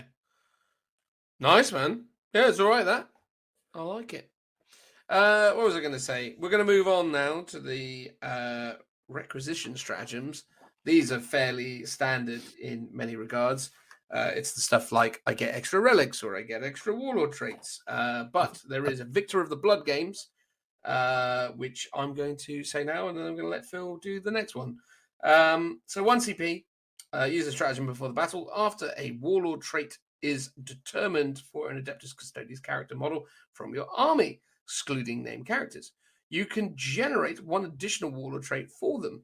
Each warlord trait from your army must be unique. You can only use the stratagem once. So 2 warlord traits on the 1 character. Fancy Always pants. Good. And then the last one is Eternal Penitence for 1 CP. Use a stratagem before the battle. When you are mustering your army, select 1 Adeptus Custodes Dreadnought unit from your army. It gains +1 attack. You can also reroll the charge rolls made for this unit. If you could already reroll the charges made for that unit, i.e. if it has the instruments of the Emperor's Wrath fighting style, you can add 1 to the charge roll for that unit instead, and you can only use this stratagem once. So you can give a Dreadnought +1 attack and either reroll charges or it already reroll charges +1 to that charge roll. Pretty good, I would say. Interesting Adeptus Custodes Dreadnought. So I assume you'll be able to use this on your Telemon or your other Forge World Dreadnoughts. Correct, yes. Yeah, absolutely. Because there's a real close combat-y one. The one with the sword and shield? What's that one? Yeah, the Galatas. Yeah. Nice. Yeah. I mean, this was an option beforehand anyway, so this was a pre-existing option. Although, interestingly, when I was talking to Adam, he told me they didn't have this anymore. Please, fool. He hasn't read the book. I know, this is why he's not on here, because he doesn't know what the flipping rules are, which I suppose would actually make him good company for us. But, yeah, there we go. That's pretty cool. Moving on to the greens. Yes, that's where the greens end and the greys begin. We've got 4 greys to end out, so we'll do a green each. A strategic ploy stratagem. Let's go with Shoulder the Mantle for 1 CP. Use a stratagem when your warlord is destroyed. Select another Adeptus Custodes character model from your army until the end of the battle. If that model does not have a warlord trait, it gains the warlord trait of that destroyed warlord. That's nice, because typically the way these sorts of rules work is you have to allocate an entirely new warlord trait, which often, if you are going to do this, is possibly not a warlord trait that you actually want for your army. So the fact that you can essentially retain the existing warlord trait, it's quite nice. Yeah, wasn't there an ability, and this was the very first time it came about, I think in 7th edition, where basically when your warlord for Custodes died, you could select another character to become your warlord. I mean, that's essentially what this is, but yeah, I think the first time that rule ever really became a thing was with the Alpha Legion Traitor Legion book in 7th edition. But I might be... Oh, okay. So this does the same thing, but I can remember if before you had to pick a new warlord trait, or if the same one was passed down. So in all other instances where this kind of stratagem is a thing, you get a new warlord trait. This is one of the rare, if not only, instances I can think of where you retain the warlord trait of the fallen character. Anyway, then until the end of the battle, that Adeptus Custodes character model now counts as your warlord for all rules purposes. If any mission objective, secondary objective, or agenda rules are triggered when your warlord is destroyed, those rules are not triggered until after the new warlord is destroyed. Strong. I like it. I dig it. I'm a fan. Strong stratagem right there, mate. A fine strategic ploy. Pick another. Nice. I'm going with Unleash the Lions because it just sounds cool. 1 CP or 2 CP. Use a stratagem in your command phase. Select one Alaris Custodians unit from your army that contains 2 or more models. Until the end of a battle, each model in that unit becomes its own unit. So this was an old rule I remember from before. In Crusade battles, treat it as if it has the combat squad ability, even if it could be more than 2 squads. If that Alaris Custodian unit contains 3 or fewer models, it costs 1 CP, otherwise it costs 2. So yeah, you can have a squad of Terminators become many squads of Terminators.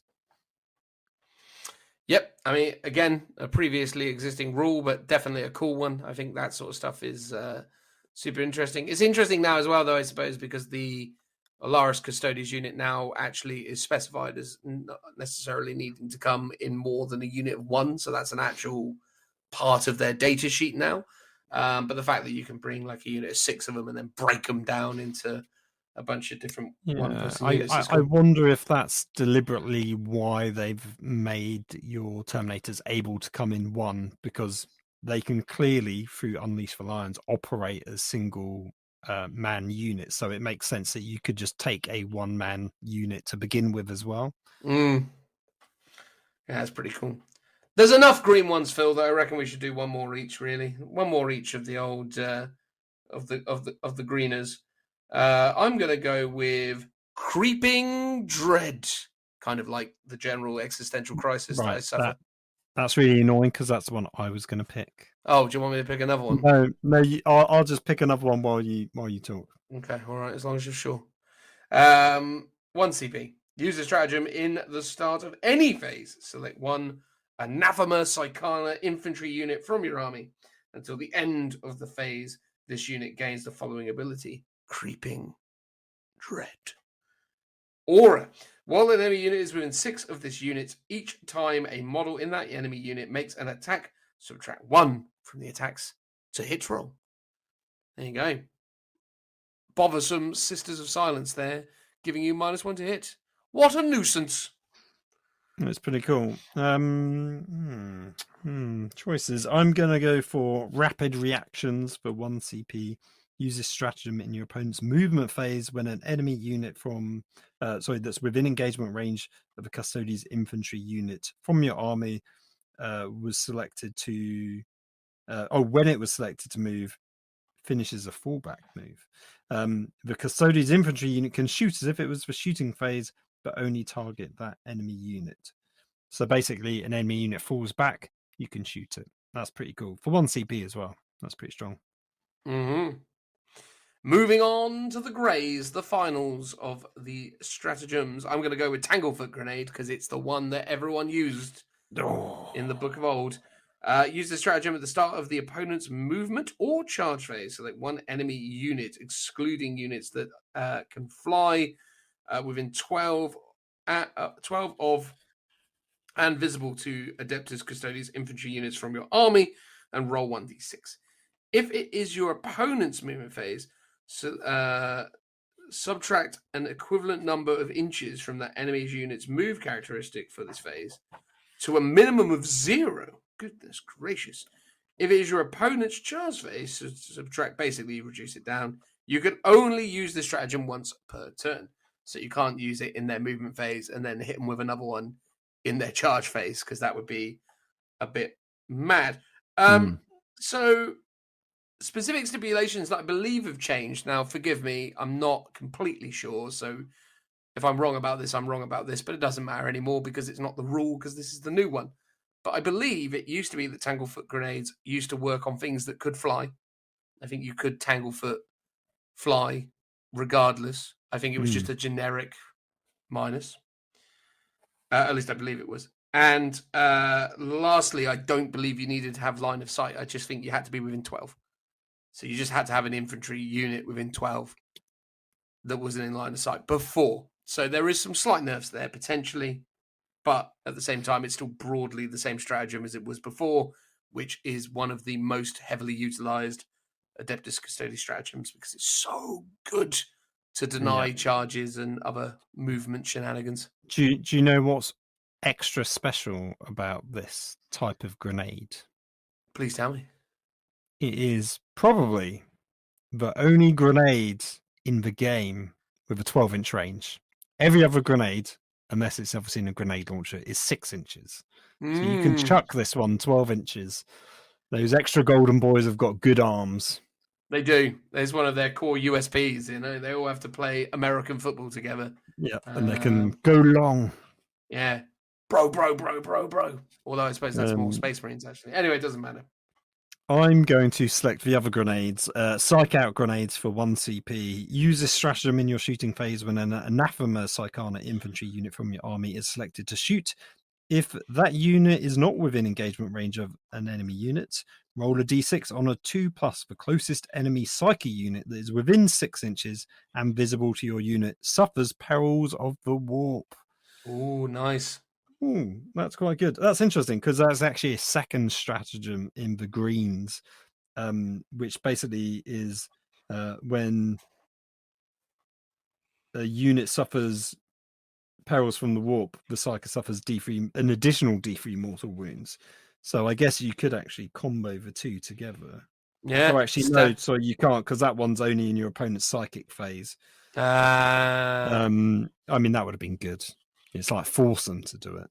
But yeah, that's pretty cool. Only 6 inches because they've got small arms. Yeah. Warlocks will hate that because Warlocks are like 2 wounds. So you lob a psych out grenade at them and then there's a high likelihood that they are going to tear some holes in the warp, which is never fun. Although not as dangerous as I thought it was going to be. I have lost a few Warlocks in my time to perils, and it's not nearly as terrible as you might imagine it could be. But yeah, good mix of stratagems. I think there's some interesting stuff in there. I mean, again, obviously we didn't get to all of it, but I think, there's some interesting stuff when it concerns the stratagem selection. Phil, we're still talking about 9th edition, mate. So it's only customary that we have a bunch of extra abilities for our characters because we love customization and fluffy fun. So why not have a captain commander with extra rules? And these specifically are categorized as captain commanders. So effectively, you've got a bucket load of different abilities, but they impact the 3 variables of shield captain available. So you've got the Guardian Shield Captain, which is your standard Custodes on foot in regular old armor. They gain access to their selection of upgrades. You get the Allurus, and then you get the Veritas Shield Captains, and these Shield Captains have individual upgrades. Do we want to go through these, or should we just broadly state that it's a thing and move on with our lives? Let's go through them. All right, mate. I'm down with that. So we have Captain Commander abilities, Master of Stances, Swift as an Eagle, Inspirational Exemplar, Bane of Abominations, Unstoppable Destroyer, Defiant to the Last, Fierce Conqueror, Ceaseless Hunter, and Tip of the Spear. 3 of those appear in each of the segments. Yes. Guardian Shield Captain, Phil, tell me all of those. Okay, it's worth prefacing that you can upgrade each Shield Captain once with one of these abilities, and you can't give it an ability that you've already upgraded to another Shield Captain. Thank you for that. So Masters of the Stances, this is 25 points in your command phase, and obviously Shield Captain model only. In your command phase, select one Adeptus Custodes core or Adeptus Custodes character unit within 6 inches of this model. Until the start of your next command phase, that unit benefits from both stances of your current Qatar. Okay. This model can only use this ability if every unit from your army has the Adeptus Custodes keyword, excluding Anathema Psychana, Agents of the Imperium, and unaligned keywords. That's an interesting one. Because I'm sure you can only do the stances and katars if that was the case anyway. Because It's just them restating it again and again and again, just in case you think I found a loophole. Yes, maybe that is why. But yeah, that's pretty strong. Because it's only one unit within 6 inches, but that's still pretty cool. Next one is Swift as an Eagle, 15 points. This model is eligible to kite a charge in the turn it has advanced. Pretty cool. Inspirational Exemplar is 15 points again. Add 3 inches to the range of the model's Inspirational Fighter ability to a maximum of 12 inches. Oh, now let's quickly flick to the Shield Captain datasheet to see what that ability is. It's an aura ability. It only affects Shield Host core units within 6 inches. Each time a model makes a unit, you get to reroll the hit roll of 1. So like a normal captain, basically. So that becomes 9 inches instead. So that's pretty good. Nice. Alorus Shield Captain, so the Terminator variant. We have Unstoppable Destroyer for all of 10 points. This is each time this model makes a pile-in or consolidation move, it can add 1 to that move. So you can pile in, consolidate 4 inches. Tidy. Unless, of course, you could do 6 for whatever reason, in which case I guess you would do 7. Each time this model makes a pile-in or heroic intervention move, it can move in any direction and can do so even if it is already touching an enemy model, so long as it finishes the move within engagement range of the enemy unit. Now, typically, Unstoppable Destroyer would be the sort of ability you'd want to put on a Shield Captain on a bike. Unfortunately, you can't do that anymore. It can only go on a stubby little Terminator man, which admittedly, given the fact that you're adding +1 to your pile-in and various other moves, the fact that you are being able to move an additional 4 inches in any direction is still good. It's just not as good as when it was on a bike, because that's broken. Yes. I mean, but this is really good utility because Terminators are slow, but all of a sudden it gives him a lot more maneuverability. He can potentially even get into combat with another unit that's nearby. But again, you can just use it to move him around a model that's maybe trying to screen you out from an objective, and instead you can, get on that objective instead because you can move away from him, even if if you've been tagged in combat per se, base to base. Yep, so that's pretty good. It's also really good because technically, I suppose, if you've killed a bunch of stuff within range of you, you can just walk away from it, which is quite useful rather than having to walk towards it. But again, I suppose if you're out of range, you're out of range. Anyway, the point is it's all right. It's just no, because if you kill everything and you got to consolidate, you still got to consolidate the normal rules towards it. So no. One way you can consolidate, but pile-in's after combat. So say, for example, your opponent removed a bunch of stuff around you and freed you up. Typically, you wouldn't be able to move at all because the only direction you could go is forwards into the remaining part of that unit, whereas now you can go back. Well, you can't because the last bit stipulates so long as it finishes the move within engagement range of an enemy unit. So you still have to be within engagement range. It could be a different unit, though. So you could go from one unit to another, but so it's not as super flexible as like the Space Wolf one where you can just go in any direction. Is it Paul? Yeah. Paul? Look, another Space Wolf reference. Yeah, Paul. You're talking about the guy from the 5-star reviews. I've just remembered now. Yeah. Well done. He's getting all the love this episode. I mean, 2 shoutouts. That goes against code, Phil. We've given him more than any other. Oh, fair enough. No, it's not fair enough, mate. It's the exact opposite, in fact. Anyway, Bane of Abominations will cost you all of 15 points each time this model makes an attack against a monster, vehicle, or character unit. Add 1 to the wound roll. Very meaningful, pretty strong. I like it. And then Defiant to the last is 20 points, so seemingly the best of the bunch. If this model has less than its starting number of wounds, but more than half, add 1 to its attack characteristics.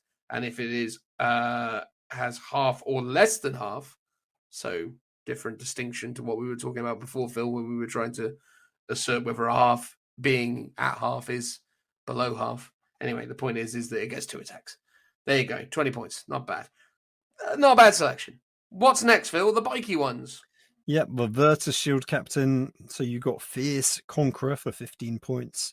Each time this model is selected to fight after it piles in, if it is within 2 inches of 6 or more enemy models, then until the fight is resolved, add 2 to the attacks characteristic of this model. Pretty impressive, but might be hard to pull off unless you're against a horde, which is, I guess, what it's designed for. You've also got Ceaseless Hunter for 20 points, which is another high scorer. This model is eligible to declare a charge within the turn it has fallen back. So that is easily one of the most really useful abilities strong for that guy. Yeah. Because the movement will be crazy good. And then the last one for 15 points, Tip of the Spear. Each time this model makes an attack, if it made a charge move or performed a heroic intervention this turn, you can reroll the hit rolls and wound rolls of 1. Would he not already have... Oh, he would have that normally, but for core, not himself, I guess. Yeah, and typically the spears, or at least in the olden days, the spears that they were armed with would re-roll wounds anyway. So the interceptor lands each time the bearer makes a melee attack with this weapon. If it made a charge move or heroic intervention this turn, add 1 to that attack's wound. Oh, so they've added to the wound roll rather than re-rolling now. So actually, yeah, that's actually pretty meaningful. 1, yeah, +1 and reroll 1. Yeah, that's nice. I like it. I dig that. That's a good one. That's probably the way you go with it, the old tip of the spear. Nice. All right. In the ever never-ending nature of 9th edition books, we still got a bunch of stuff still to get through, so let's power on. Warlord traits, by crikey. There are 6 Warlord traits for the Adeptus Custodes, and there are 3 Warlord traits for the Anathema Psychana. So... ever the glutton, let's just get into it. Master of Martial Strategies. While this warlord is on the battlefield, each time you spend a command point, you can roll a d6, and on 5+, the command point is refunded. Once per battle in your command phase, if a unit from your army are using martial Qatar abilities before selecting a Qatar stance for your army, you can change the order of your martial Qatars, i.e. primary, secondary, or tertiary. Note that this does not allow you to select a Qatar stance more than once. So yeah, this does not allow you to select it more than once. But you can rejig the order. It's all right. Everyone likes getting CP back on 5+s, so that part of it's pretty good. And reordering your stuff is probably pretty handy as well. So Master of Martial Strategy, pretty good warlord trait. Next one, mate.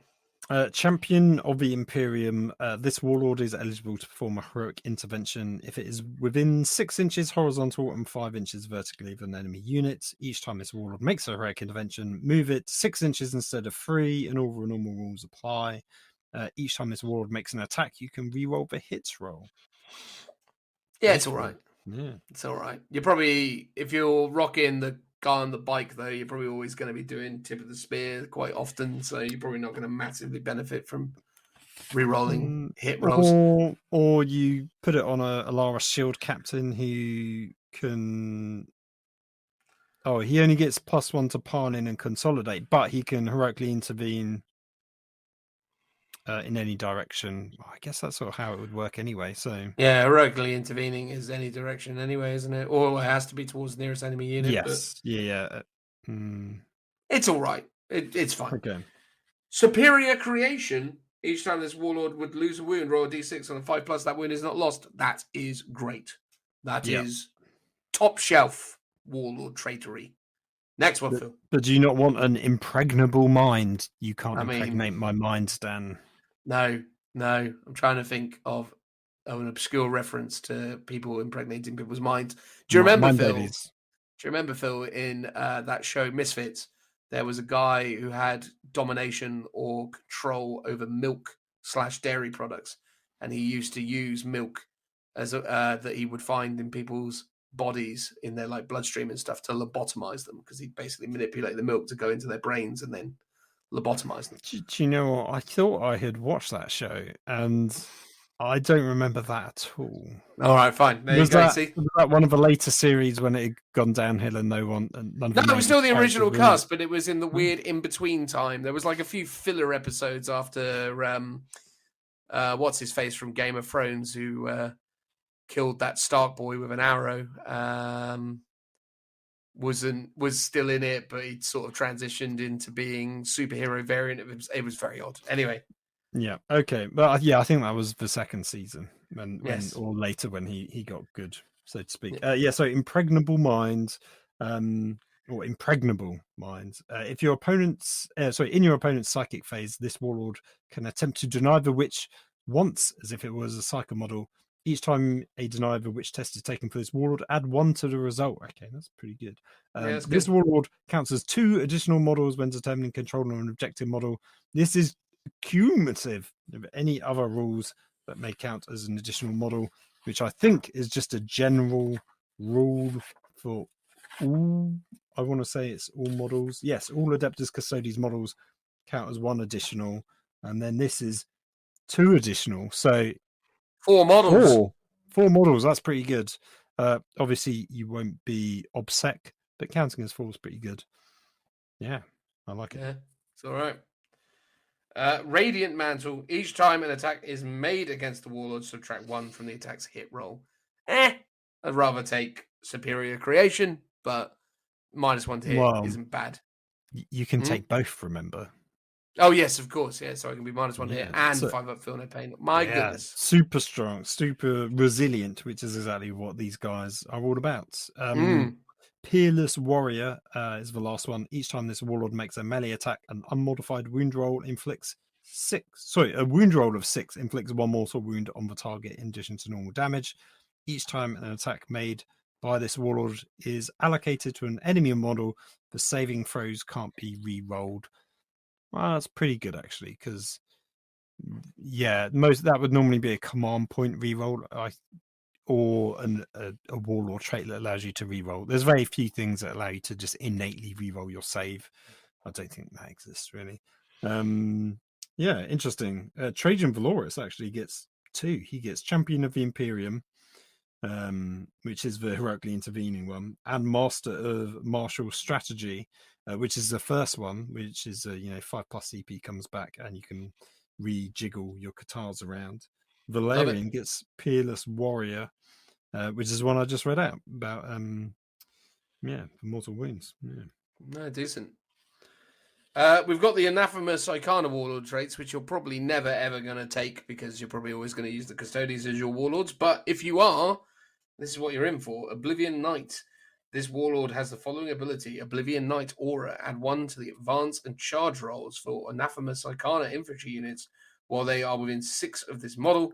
Each time this warlord makes an attack, re-roll a wound roll of 1 strong. Nice. That's also what Alea gets as well. Oh, cool. Then you've got Silent Judge, which is an aura ability. While an enemy unit is within 3 inches of this warlord, each time a combat attrition test is taken for the enemy, subtract 1. Okay, that's really good. And the enemy unit loses obsec ability. That's really good. Wow, I like that one. Again, using that in synergy with the fact that your Custodes count as multiple models, it's pretty meaningful because taking away obsec is actually quite powerful. Have that running alongside, assuming because I'm sure there will be a way where you can have a Sisters of Silence with a warlord trait and a Custodes with a warlord trait. So you could have your captain counting as 4. He's not obsec, but then he's alongside a sisters that removes obsec from everyone else. So the combo together would actually be quite strong. And then lastly, it's the Mistress of Persecution. While a friendly Anathema Psychana infantry unit is within 6 of this warlord, which, by the way, this is an aura ability.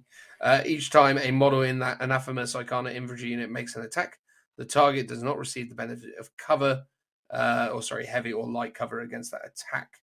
Add 3 to the range characteristics of weapons models in Anathema Psychana infantry units are equipped with. So you are basically removing heavy and light cover within a range of 6 inches. and then you are adding 3 inches to the range of weapons.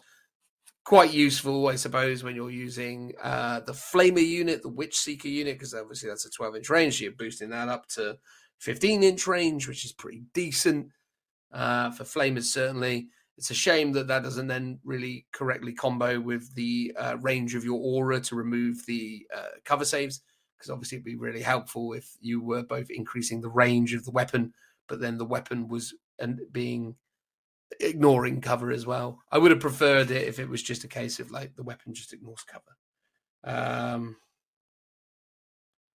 Yeah. Well friendly. Oh no, it is. Sorry, I got this entirely wrong. It's basically, yeah, so each time I'm moderating the anathema Psychana infantry unit makes an attack, the target does not receive the benefit. Yeah, so basically, if she is within range of this unit, you're adding 3 to the range and you're removing cover saves from your target. So yeah, a 15-inch range flamer that ignores cover. Pretty good. No, nice. So it can be +1 strength as well for 1 CP. Oh, think of the possibilities. Mm. All right. This is the last bit of it, mate. We've got relics. Technically, we could talk about the match play chapter approved specific rules before we get into the data sheets and try and wrap this thing up. But we'll see how it goes. Relics. There are a lot of them. We're going to do what? 2 each? Yeah, that sounds good. Awesome. And we are going to incorporate into the stipulation the relics of the vigil as well. So I'm going to start with a relic of the vigil because I'm on the Sisters of Silence train right now. And I'm going to start with the Raptor Blade. Models equipped with Executioner Great Blade only. This relic replaces the Executioner Great Blade and has the following profile. Raptor Blade, melee, strength +3, -4, 2 damage. So that is a Sister of Silence with strength 6, I would presume, -4 AP and 2 damage. Not bad, but not anything to get too excited about. Generally speaking, because I can pretty much address most of the relics of the Vigil right now, the only one actually that looks interesting is the Enhanced Void Sheen Cloak, which is it has a 4+ invulnerable save, and each time an attack is made against the bearer, subtract 1 from that attack's hit roll and wound roll. Fine. That's basically the relic that you're always going to take on your sisters, because the other option is a slightly better flamer, which basically goes from assault D6 to assault 6 and has strength 6 -3, 1 damage, which is pretty meaningful. So you're probably going to either go for the Flamer or you're going to go for the Void Sheen Cloak, but you're probably always going to go Void Sheen Cloak because that survivability is pretty meaningful. Oh, yeah. I was going to pick that one out because it's really good. So you get a 5-up invuln normally, so it goes to a 4-up. But the key thing here is subtract -1 to hit and wound roll. That's big. That's really good. Yeah. Big. Because you're only toughness 3 as well, so that makes a big difference. Anyway. Pick us a Custodes relic, Phil, considering that my first relic selection has resulted in 3. Okay. I am going to go with... I'll just start at the top. The Eagle's Eye. Infantry model only. Add 1 to the wound characteristic of the bearer, and then once per battle before making a saving throw for the bearer can activate his Helm's Sensorum Geists. If it does so, then till the end of the phase, the bearer has a 3+ invulnerable save. Okay, not bad. It's okay. Could combo as well with the when you're under half wounds, you get extra attacks because effectively you're making that happen sooner by having more wounds. I'm going to go with the Auric Aquilus, which is the next one down. Biker models only. You can reroll charge rolls made for the bearer. If you could already reroll charge rolls made for the bearer, e.g. the bearer has the Instruments of the Emperor's Wrath fighting style on page 56, add 1 to the charge rolls made for the bearer instead. So essentially, you're either rerolling or you are rerolling with +1, which is pretty meaningful. In your movement phase, when the bearer is selected to move, it can boost. If it does so until the end of the phase, double its move characteristics and it is not eligible to shoot or declare charges this turn. So it can basically move double movement, which is the standard biker movement of 14. 14. So you can move a mighty 28 inches in a turn. Wow. Yeah, Pretty good. pretty chunky. Go on then, Phil. Last relic pick, mate. What are you going to choose? Ooh. Do you No know pressure, what? no pressure. I'm going to go for Praetorian plates. The old Praetorian plates. Terminator model only. Oh well, I was. They like the decorative plates that your grandmother has. Pictures of the Queen on the wall. Yeah, yeah I was tempted by Castellan's Mark, but no, I think Praetorian plate seems more interesting. So you get to add 1 to the bearer's toughness characteristic, bearing in mind it's Terminator model only. Once per battle in the heroic intervention step of your opponent's charge phase, if the bearer is not within engagement range of any enemy units, it can perform a teleport shunt, remove the bearer from the battlefield and set it up within 3 inches of a friendly unit, excluding vehicle units, and within engagement range of an enemy unit. If that is not possible, it cannot perform the teleport shunt. Good stipulation for people trying to rules lawyer some jank. The bearer cannot perform a heroic intervention in the same turn in which it performed a teleport shunt. Again, just to clarify, you don't get to move again to get yourself somewhere else, but you can pretty much drop down anywhere you want within engagement range. Yeah, it's cool. It's a bit like, isn't it, the Blood Angels? Is it Dante can drop down as a protector role? You're thinking of Sanguinius, not Sanguinius, sorry, the Sanguinal. Oh, that's it. Yeah, but that one specifically starts off the board. This one, he's on the table already and can just reappear. This is in alignment with what Dread Knights can do. Dread Knights can do these kind of shunt moves as well. Yeah, no, that's cool. Nice. A good selection of relics there overall. Chapter approve rules, matched play. Let's get through this. Might of Terror is a no mercy, no respite secondary. Score 4 victory points at the end of the battle round if 1 or more enemy units were destroyed this battle round, and no Adeptus Custodes or Anathema Psychonica units from your army were destroyed this battle round. That is terrible. Who in their right mind is going to ever roll that dice? I was actually thinking it's really good. It's awful. Are you legitimately suggesting that you don't expect to lose any units? And then are you also suggesting that throughout the fullness of a battle that you're never going to lose any units? Because basically, in order to max this thing out, I've got to essentially go 4 turns without losing a single model. Yeah, but you've got to build your units right. You can take 10-man squads of guardians. Like, that isn't dying anytime soon. But it will eventually. Oh, it will. But I mean, you do it for 2 turns and you've just got 8 points, which is a pretty solid score. Yeah, but like, you're always going to have something that is vulnerable to being hit. Like, otherwise you're just going to be spending the whole game hiding out. It's like, no sensible Custodes player is going to be rocking those kind of units, and no sensible Custodes player isn't going to be exploring opportunities with the Sisters of Silence. Well, which are here's the thing: undurable. You couldn't take the Sisters of Silence if you were doing this. You couldn't really take any vehicles, and every character would need to be protected with some of the other characters. But again, you've got that kind of, depending on your shield host, you got the Lookout Sir rule to protect you. Oh, actually, no, that's a generic thing, isn't it? So I don't know. You could do a build for it, but you would be taking max squad sizes to really make it happen. I mean, you come up against that one unit of rucker truck buggies from the Orc army, and it's all dead. It's like, they're going to kill a 10-man squad of Custodes, probably in a turn. No. Maybe back in the days when there were more of them, I suppose. But there we go. Tell us about the next one, mate. Battlefield Supremacy. This is Stand Vigil. It's a progressive objective. Score 3 victory points at the end of the battle round if you control more objective markers that are not within either player's deployment zones than your opponent does. I like that one for them. I think that works much better for those guys. Yeah, so it's sort of like a win more type thing. Hold the middle table Yeah, I mean, based on the Seems current alright. state of the game with Grand Tournament 2021, you're probably always going to lean into supremacy over this, because if you can do this, you can do supremacy, and supremacy is probably easier or more beneficial to certain ways that people play.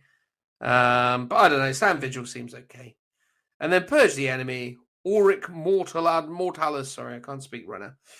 If you select this objective, then before the battle, you must select one unit from your opponent's army that has the Primarch or Supreme Commander keyword to be marked for death. If no such units exist, select one unit from your opponent's army with the highest points value to be marked for death. Okay. Aircraft units are ignored when selecting a unit to be marked for death. Fun fact.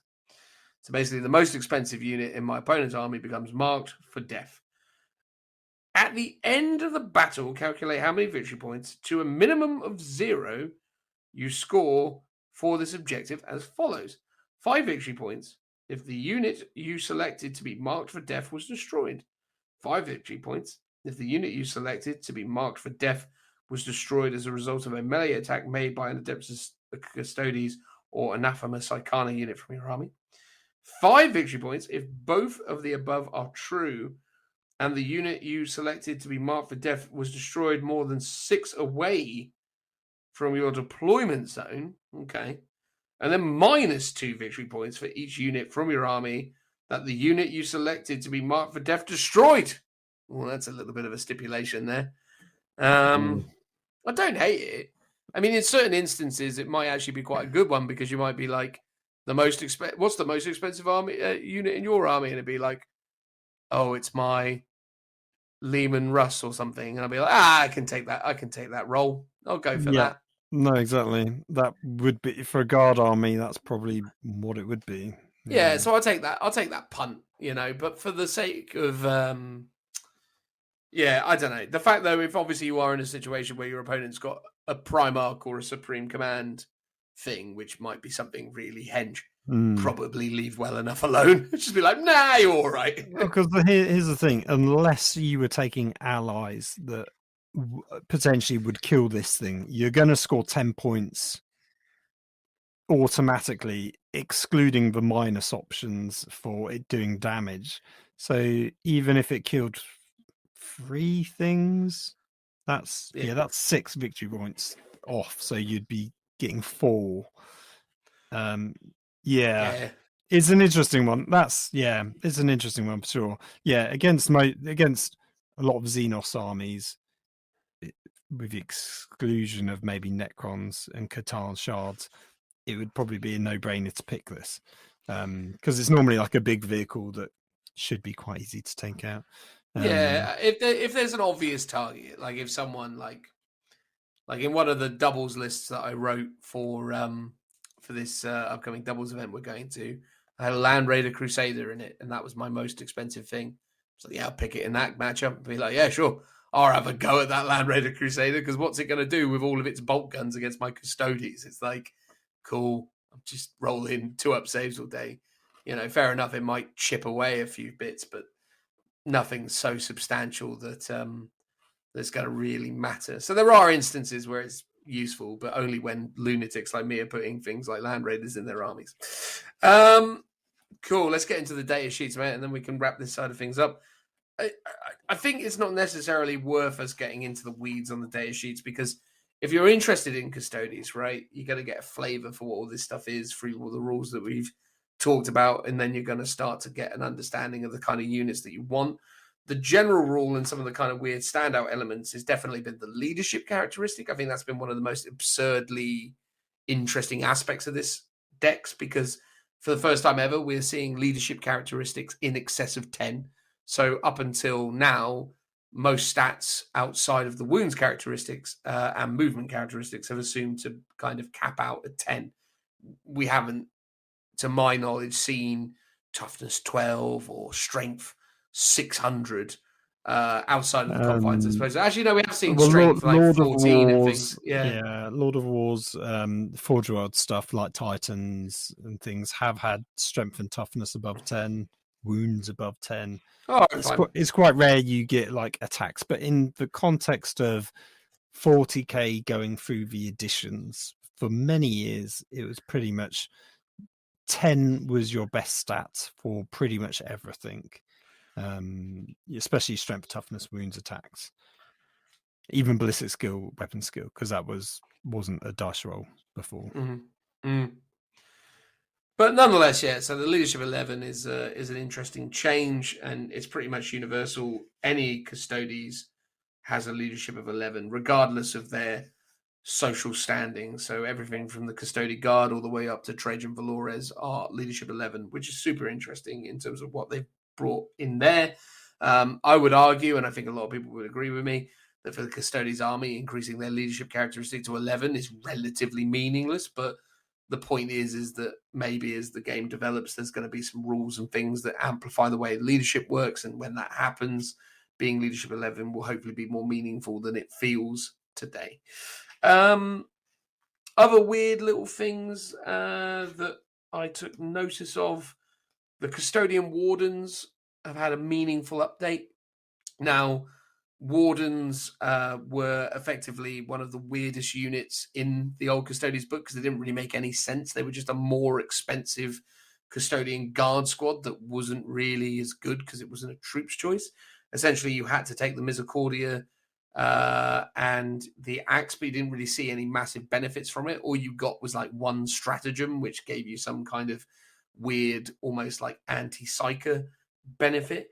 Whereas now, one of the things that's really cool about these guys is they have Binding Oaths, which is each time anyone in this unit would lose a wound, roll a d6, and on a 6, that wound is not lost. So they've got 6 up, feel no pain, essentially. But most interestingly as well, they've got Watchmen. While a friendly shield host character is within 3 of this unit, enemy units cannot target that character until units with arranged weapons. So it's bodyguards, essentially. So this unit can do all of those bodyguard shenanigans that you've seen frequented within your, competitive 40k scene. So Wardens have definitely upped their game. It's almost like Games Workshop hadn't sold enough of them in the prior edition and fancied shifting a few, because I do suspect that you're going to start to see Wardens more frequently featured in people's armies now. I mean, what's interesting here is everyone seems to say that the bodyguard rule is really egregious and abusable. Like you can have a unit hidden outside the line of sight and your characters are out in the open, and it doesn't matter whether they're the closest one or not. And rather than like solve it, they're kind of doubling down by adding more of the bodyguard rule into the game. That they've done here. So, I mean, maybe down the line it'll be FAQ'd, or in a the balanced data sheet they might somehow fix this kind of rule. But it'll be difficult to do because it's not a universal special rule, so they can't just change it once. They'd have to change it in every faction with the specific rules of how they're worded. Yeah, it's cool that Wardens are seeing a bit more play, because obviously I've been doing my little Thunder Warriors project and I've been running them, or the intention is to run them as Custodes. So I've done some some as Custodian Guards, some as Custodian Wardens, and I've seen in general chit chatter that no one really takes Wardens because they're not very good. So it's good that they are getting a bit of love. So yeah, that's quite cool. Yeah. I quite like the look of their Venerable Contemptor Dreadnought as well, because unlike other Contemptor Dreadnoughts, the Venerable Contemptor Dreadnought has the Ballistic Skill, Weapon Skill 2+ that we've come to associate with, the Contemptor Dreadnoughts of old. Yeah, which is pretty cool. And you can't... So even the Forge World Relic Contemptor doesn't have Ballistic Skill, Weapon Skill 2+, does it? No, but all of the Custodi variants do. So the Galatas, the Akaya. Okay, yeah, so it makes sense that they're better. Yeah. So it's all in line with those. They've even given them the Unyielding Ancient ability. So you've got the 6-up Feel No Pain on it as well as the -1 to wound. -1 to damage. You got the 5-up Invuln. So yeah, the Venerable Contemptor Dreadnought is actually pretty tasty in terms of the standard loadout. And from a points perspective, you're looking at 155 points for that standard dread, which is roughly. That is cheaper than a Lehman Russ. Well, that's the thing. It's 20 points or maybe 10 points less than one of the Forge World variant of Contemptors. But you're still getting some pretty reasonable war gear with that. So, yeah, I quite like the Contemptor Dread. I think, obviously, you're not going to use the model that they've got in the Codex here, the old Contemptor Can Dread. you still buy it? I presume so. Yeah, you can. Yeah, but I apparently don't know a new kit is coming, according to people. I mean, honestly, my best practice, I would say, in terms of if you were thinking about getting into that, I would probably suggest looking at buying. Yeah, buy the Forge World chassis for the regular kind of Custodian Dreadnoughts, and then just do an arm swap on them to the standard Contemptor arms would be the way I'd play it. No, for sure. I think that's the best shout in terms of keeping things themed, but because it does look really weird to have what is basically a Space Marine Dreadnought in their army, just sprayed silver. I guess that's the same with the Land Raider and the Rhino. The Rhino I'm more forgiving both look out of place. See, the Rhino should really just be the submarine from Forge World instead. That would look so much better. Yeah, but the Rhino has, throughout time, been more of a kind of quintessential Imperium transport vehicle, so I can forgive it. But the Land Raider feels very... I know the Land Raider for a time was the vehicle that was associated with everything. I think even back in like Rogue Trader times, Elder could take Land Raiders or something daft like that. But the point is that like the Rhino I forgive because it's kind of feels like it still has that sort of universal status to a degree because things like Inquisitorial henchmen and things can use it. Land Raiders feel very Space Marines, and the kits are obviously very Space Marines. Yeah. So you're limited in what you can do with it. What's weird is like, so Primaris can't go in a Land Raider, but Custodes can. Yeah, very odd, isn't it? Very odd. Yeah. I get it though. It's a weird hangover from when Games Workshop basically went, "Hey, we made these Custodian models, and we made these Sisters of Silence models. Give them transport." Yeah, let's make a box set and sell that, which was the old Talons of the Emperor box set. Yeah. And they just bundled in a bunch of stuff. But it does look ridiculous when they have such a clearly Space Marine unit in their army in the form of a Contemptor. Because when you see the actual Custodes Contemptors, they have a completely different like fuel system, like vent system. They got something which is much more akin to Custodes-style armor.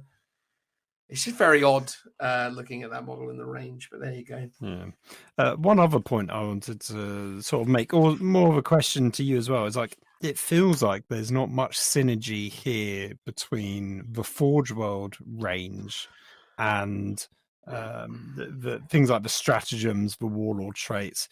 So you can upgrade your Alaris Terminator, but I presume you can't upgrade your... I can't remember what they're called. The other Forge World Terminator variant for Custodes. It feels like everything's specifically geared towards the GW plastic line in terms of like ability stratagems. Because we were asking about can you shoot twice with the Sagittarium? Yeah, Sagittarium. So you were talking about the Aquilon Terminators, which Aquilon, that's it. Yeah. So the Aquilon Terminators, typically, to what I understand, have not ever been supported within the Games Workshop 40k adaptation of Forge World Custodes stuff. Much like how Captain General Trajan not Trajan Valora, sorry, whatever his name is, Valdor, Constantine Valdor, that's his name. He isn't supported in the current range of Custodes. The only stuff that made its way over to 40k were the various tanks, although currently there are some variants of those that I don't think have made it through. The Telemon and the Contemptor Dreadnoughts, and bizarrely the Venatari made it through as well as the Sagittarium. So there were a few units that made it in, but then there were others that didn't. But I think purposely, I don't think they've left anything out that wasn't already out, such as the such as the Aquilin Terminators and the whatever they called their jet bikes in Forge World. Because obviously Games Workshop already knew that they had meaningful plastic releases that kind of depicted what they were going for in the modern era of Custodes. So I get it. I think I was just going to say, I'm just looking through like things like, so obviously relics don't apply to the Forge World stuff because they're characters, and there's no like Terminator character on the Forge World range. They're just a unit. And then, so looking through the stratagems, they all seem to just apply to Adeptus Custodes or Adeptus Custodes Infantry, Adeptus Custodes Biker, Dreadnought. So those ones are sort of generic enough that they should all work on the Forge World models. I don't know, it just feels like there should be something else that could tie in with them somehow a bit more. I don't know. Well, I'd say the Custodes are unique at this point because they are one of the most Forge World synergized ranges outside of obviously Krieg, which is pretty much exclusively a Forge World range by the plastics. So regardless of that, I'd say the Custodes are quite unique in the way that they're positioned. So I do think more than any other range, these guys desperately need clarification and updates given to the Forge World compendium book to clarify how all of this is supposed to work, or if there are things that they intended to be the way they are, such as the Sagittarium not being able to shoot twice, because it seems logical that they shouldn't be able to because they're already very strong. But look, I mean, closing thoughts on the Codex, because I worry with these things that it just all goes on and on and on. As I sort of said at the start, I think it's a fine codex. Does it scream out top tier, ultra competitive 40k within the confines of 9th edition to me?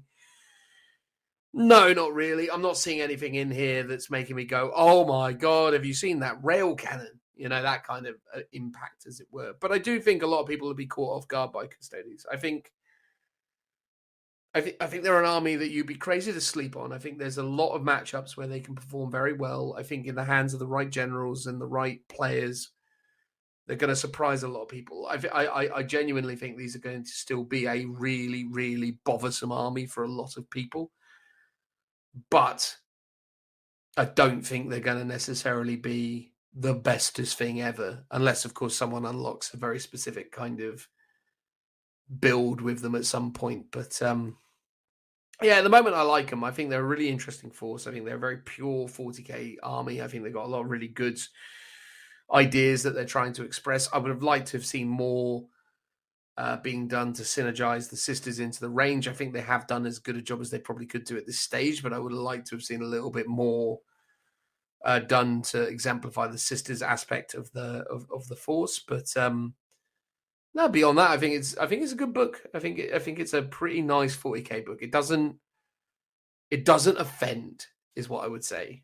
But for the love of God, Games Workshop, please, can we just stop doing rules like the Qatar? I mean, what is that? It's I get it. Like, once you've played it for a while, you get your head around it, but you can't just assume that that's what everyone has to do all the time. Like, once in a while, write a rule that makes sense from the get-go, could you? That's all I'm asking. And to be fair, you do a good job. Thank you very much. Sorry, just having my own little fictional conversation with Games Workshop there. Phil, thoughts on this, and then we'll close it out, mate.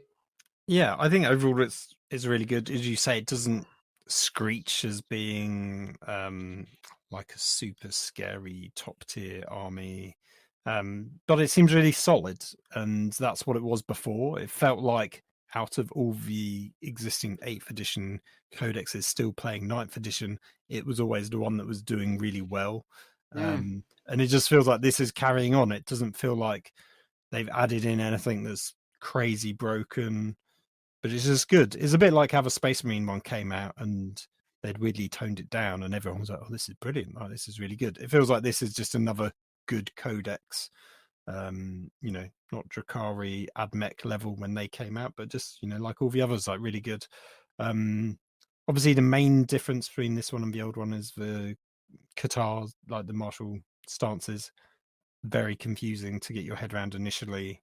I think that's just down to the wording, also down to the fact that you've got your martial Katars and then you've got your fighting stance, and then the fighting stance has traits, and your Katars have stances, and they both have stance 1, trait 1, and 2. So that I think for me, I instantly went to, this is the same thing, and this is an extra martial Katar, but the fighting stance isn't that. It's completely different. So it took us a while to get around it. Eventually we worked it out. Yeah, I mean, it would have made more sense if they just bullet pointed those traits, not stances. Because then it would just make you think, oh, or just call it an ability. This is the ability the Shield Host gains. Cool. It's like every other subfaction. I get that. But I think because there's a couple of stratagems or abilities that tie in with picking a trait, they wanted to make it explicit. Pick one of these, not both. But yeah, once you got your head around that, it seemed pretty good. I like the changes to the dual Black Library characters, being able to take them separately now, I think is a nice little touch, but still encouraging you to take them together as well. The Blade Guard champion, he looks cool. Trajan Valoris looks cool as well. So yeah, seems like a good 2 thumbs up codex. Yeah, I agree. I think that's the thing, isn't it? It's solid overall. And I mean, look, at the end of the day, I do like that they've given Custodian players more flexibility and more creativity in the way that they approach the game. I think ultimately the whole I'm an immovable shield wall play style was, relatively limiting for people. So I do understand why this is good. I just think, again, it's just about coming up with a system that feels a little bit more... Because, again, my frustration with this stuff doesn't come from a place of, like, it's not that I don't like more rules for things. I just think you got to kind of balance it. It's like sometimes we need to maybe take some stuff away, or we need to think about what this stuff does. I think the problem is that, broadly the way I would describe what I'm seeing with a lot of 40k codexes at the moment that are coming in 9th edition is we've got the 8th edition plate, i.e. the Codex of 8th edition, and we're just piling more food on it. And it's that thing where I'm like, oh man, like it's spilling out over the sides. Like I'm really struggling now to follow this. But that being said, I think, we have a unique problem because we read and try and understand every book. Whereas obviously for those people out there that just want to have one army, it's fantastic. So good for those people. This is the cross we bear for doing a podcast on a regular basis. Yeah. Woe is me. Yeah, it was interesting because you mentioned spinning. Well, you mentioned plates. I saw James Hewitt do this analogy talking about learning rules and spinning plates, and it was like every time you see a rule being referenced that you don't understand, it's like a mental spinning plate that you've got to keep in the back of your mind as you keep reading through the rules until that rule is explained. And it's a bit like, and I think there's a lot of mental load and a lot of mental fatigue when it comes to the martial Qatar. Firstly, just in terms of understanding it, but when you're playing the game, so you rock up to a table, you've got to see your opponent's army, you've got to then pick your secondaries, you deploy, you've then got to pick your martial Qatars, you've got to understand the importance of the order in which you pick them, because that, and if you pick that wrong, you can potentially screw up your entire game plan, unless, of course, you take the warlord trait, which allows you to swap them around, to rejig them, because you do need something that will be maybe forgiving, especially when you're starting out playing with them, to actually understand how they work. But it's a lot of work to kind of guess 4 turns ahead what actions and things you might want to be doing, and then remembering that you've got to do it. So I think it's a cool concept. But to me, it actually puts me off wanting to play them, because it's like, it's something I've got to remember and learn that I sort of can't be bothered with. I just sort of want something, it takes enough effort to memorize all the data sheets and all the stats for all the weapons and everybody's profiles and, warlord traits, relics and everything else. This extra layer does always seem, and this is one in particular where it is much more complicated, where I think lots of people struggle with it in terms of how it works, and then the actual practicality of doing it in the game, and sort of penalizing if you've done it wrong as you play.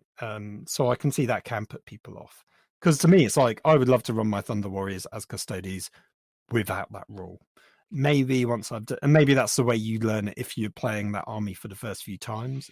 And I've said before, have an advanced set of rules and a sort of bog standard set of rules for beginners. And then once you get familiar with your army, you can then add that as an extra layer on. And maybe that's the way to approach it if I was to start using these rules.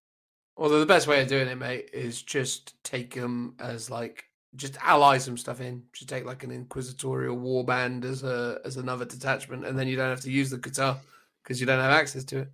Well, no, you do if you've taken one ally. Oh, if it's a detachment. Yes, yeah. Oh no, actually, would they still be agents of the Imperium? Yes, because it's a keyword. So actually, even as a detachment, you still get it, I think. Fine, add an Imperial Knight. Yes, then it breaks it, and then you don't have to worry about it. Yeah. Or something. I don't know. I mean, I think that's. Although, again, from what I'm understanding of what people are saying about these new Grand Tournament missions that are coming in for this new book, they are going to restrict that kind of flexibility even more so, I think. But then I don't know. Again, I don't know the details of that. That's a conversation for the future. But there we go. Custodes, I hope you enjoyed our review of this book, or our opinions on this book. It's not really a review. It's actually us going through and experiencing it more or less for the first time. So hopefully you got something out of that. Hopefully you learned something. Hope you is it enjoyed it. Codex React? Is that what we should call these episodes?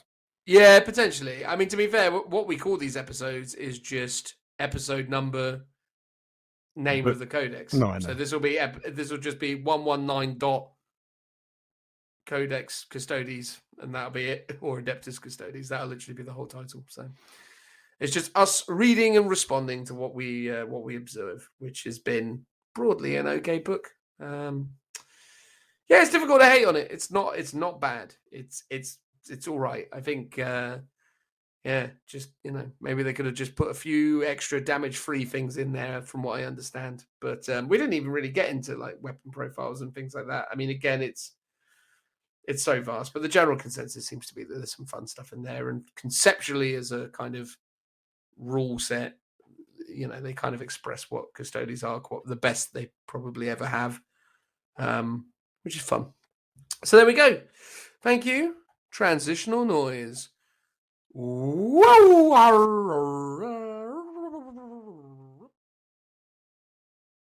It's the end of the show as we know it. That was a terrible rendition. I hope everyone really despised that because it was pretty bad. But hopefully you didn't, I'll do it again.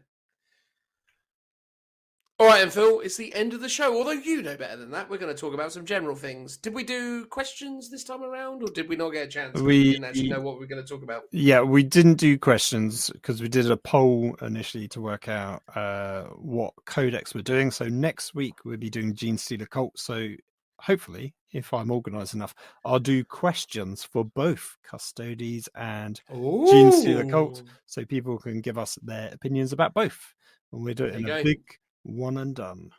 Oh, the double header. But yeah, let's get into some general hobby chit chat. We've got the doubles coming up in a week. That's exciting. Got my doubles partner confirmed. Good old Tim. So he's going to join me now. So we did some shenanigans, and now it is going to be me partnering up with Tim. At the moment, he's considering taking his Tyranids, although at one point he was talking about taking Imperial Knights. All of this is going to be discussed in a future episode. I guess we'll do like a tournament retrospective piece in episode 121 would be my guess. That sound about right to you, Phil? Yeah, seems like a good way of going about it. Do it all then. I know I'm going to talk about it a lot throughout the course of this episode, and I did the last episode, and I will do probably even more so in the next episode, but I am very excited for that weekend. It is going to hopefully be the best thing that's ever happened to me ever. And then I'm going to crash on the M1 on the way home and die happy. Oh, that is high expectations. Well, it depends on your perspective, I suppose. Really, it I depends on guess. how it's going to go. Do you know what? I've been struggling to decide on a list that I want to take. I mean, so the theme that me and Richie are doing is Armageddon Bros. He's taking orcs with Gazgol. I'm taking my guard with Yarrick, of which we talked about briefly in the intro. I've been making the Yarrick model and the base. So I'm doing that. That'll be quite fun. I'm sort of not really fussed about the rest of the army. Personally, I'd be just as happy, in fact, more happy to have just repeated my doubles list that I took with Richie to the LGT. So Minotaurs and Scorpions, Red Scorpions. Yeah, I just find the guard a bit uninspiring at the moment. And I think at 1,000 points, they're really limited because it's like, cool, I've got to take, if I'm taking a battalion, that's 150 plus points just on troops that are a bit meh. All the cool stuff is vehicles like the Lehman Russes, which is quite expensive. I'm trying to do a list with Scions using my Grenadiers. And that they're about 350, 400 points just on those. So trying to get cool things, toys. Yarrick's 100 points on his own, and he doesn't super synergize with a lot of things. Originally, the fun thing I wanted him for was to give reroll ones to hit on my rapier battery, because they are deadly when they get to shoot at things. So that would be the fun thing to have him sat next to. It sounds like a plan, man. I mean, best of luck with refining it over time. My assumption is you'll just do a few land raiders, a few Land infantry Raiders. units. Land Raiders. Oh, Lehman Russes. sorry, Lehman Russes. It's getting late over here at the moment. We're in the AMs at the moment, and you know, it's wearing on me. So obviously that's where my mind's going. My mind is also preoccupied with all the lovely things that GW is showing off at the moment as well. You know, beautiful segue into current events. We got the new plastic Dark Reapers, Phil. Ooh, imagine a model that looks more or less exactly like the currently available version of a model, but a little bit nicer because it's plasticky, I suppose. Yeah, it really reminds me of Krusty the Clown. They do have a kind of Krusty the Clown vibe. I saw a really funny meme of it where someone had put the hooded head on a Halloween trick or treater, and the mother answering the door is like, "What did you come as?" And it's like, "I am the bringer of death," and all this sort of stuff. Brilliant. Yeah, like it's a weird one, right? Because I feel like when it comes to the Craftworld kits, and specifically the Aspect Warriors, there's so much Jez Goodwin goodness in these designs. I feel like the team are so reluctant to, you know, express new ideas with these models. I think they're very much like, look, Jez drew these 10 years ago, and we're all of the opinion they're perfect, so Yeah. we're not gonna I saw reinvent it. I saw someone post, I think, photos from the elder sketchbooks that we've both got, that all the sort of new head variants that they've added on, like the one with it sort of looks a bit Mexican Day of the Dead sugar skull like mouth. That's all based on his old artwork. So not only have they been preserving what he's already done, they've almost been plumbing the archives to find more stuff to bring to life from those existing models, which is cool. Yeah, no, that's really cool. I mean, I'm highly unlikely to ever want to use the hooded variant. I'm not particularly fond of that head sculpt, but yeah, the minis are cool. They've got their little token of death, so they've got this this Grim Reaper fella with his axe. I assume that's an effigy or a symbol that denotes the elder god of death that I can't remember the name of. But regardless, or rather, I think it's actually the destroyer as opposed to death, because that's always what they're on about. It's like we are the destroyer's agents or whatever they are. Anyway, yeah, or at least in Dawn of War games, I think. Yeah, I like it. I like that. I like the sort of Yanari variants with the top knots as well. The ones where they've got the kind of grill piece over the face, and then you see their actual kind of fleshy heads. I think, yeah. I mean, again, the Dark Reapers are looking Dark Reapery. Really excited to see what Morgan Ra ends up looking like now. I think that's going to be really exciting. Personally, I think the minis that are going to be most interesting to me is when they get around to showing off some really nice pictures of the new like shining spears and things like that, because the shining spears don't really currently have a very well revered kind of sculpt quality.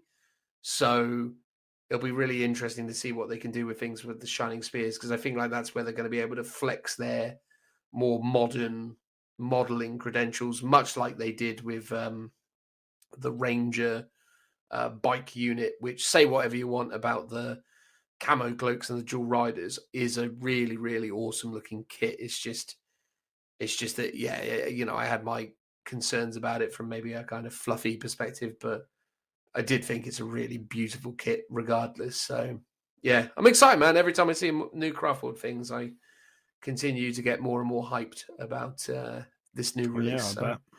yeah, really exciting. Yeah, no, they seem really cool. I like the look of them for sure. Got new terrain pieces as well, mate. We've got some kind of container and then a radar station. It's quite interesting, isn't it? Yeah, this is super cool.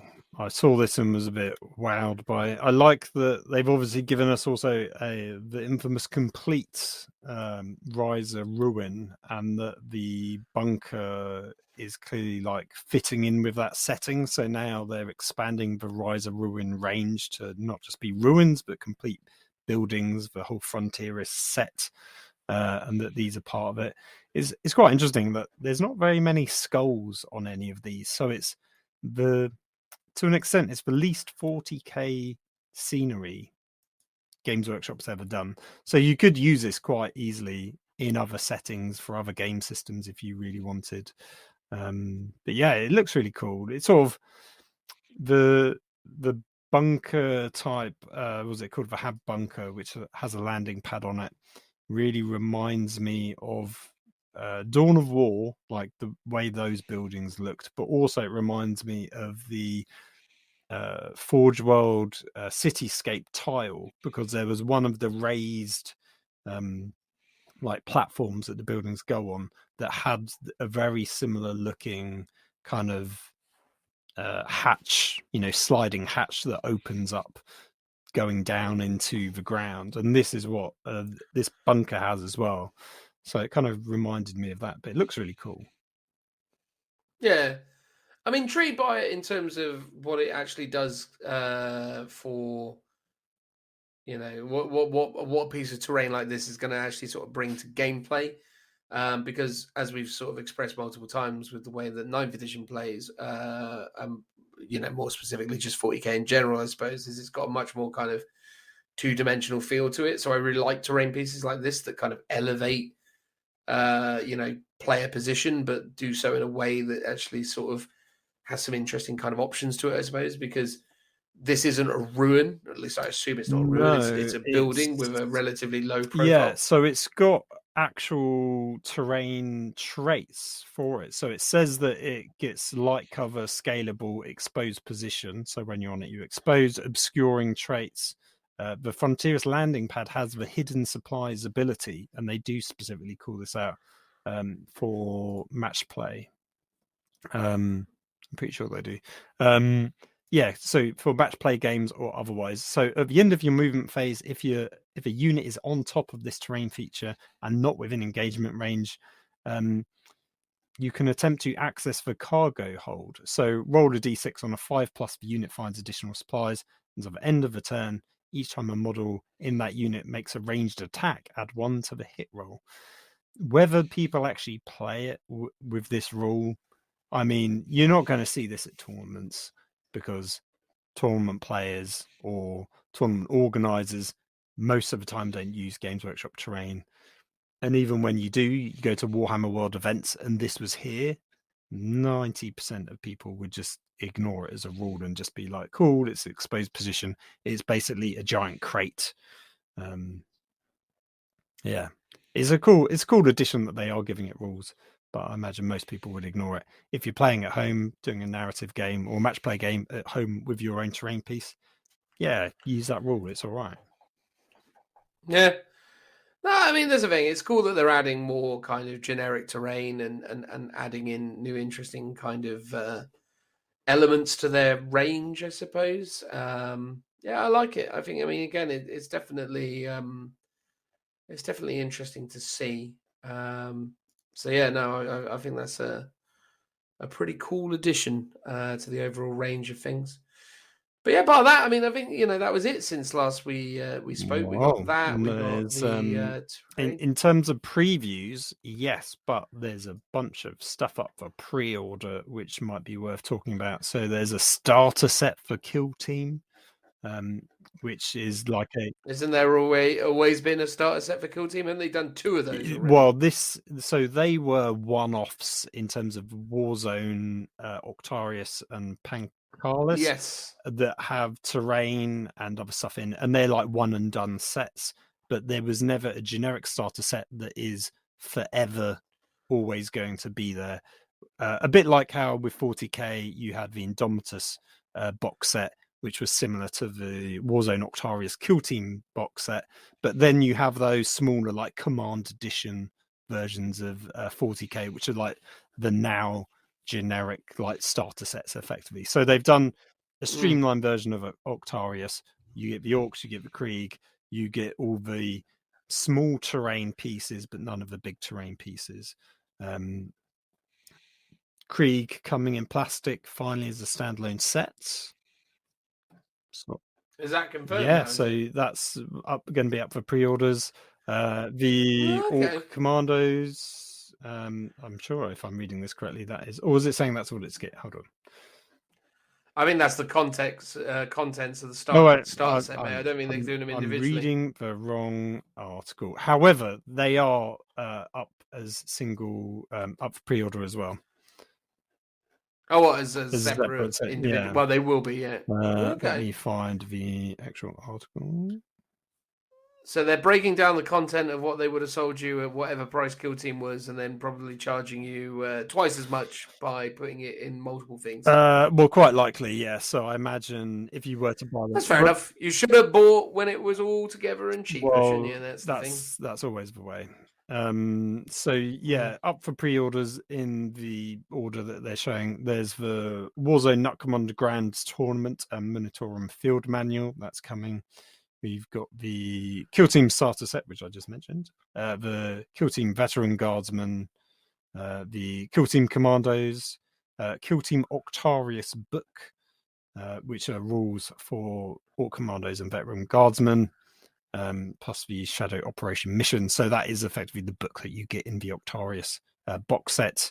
There's now Kill Team Killzone Octarius, which is all the terrain from that box. So for someone like me that literally bought everything but the terrain and the infantry and the orcs, this would be cool if you just want the terrain pieces. The only thing I'll say is a bit weird is like they sort of should have done this when that Killzone Octarius dropped. So it's like Killzone Octarius comes out, you can buy the terrain separately if you want for a reduced price.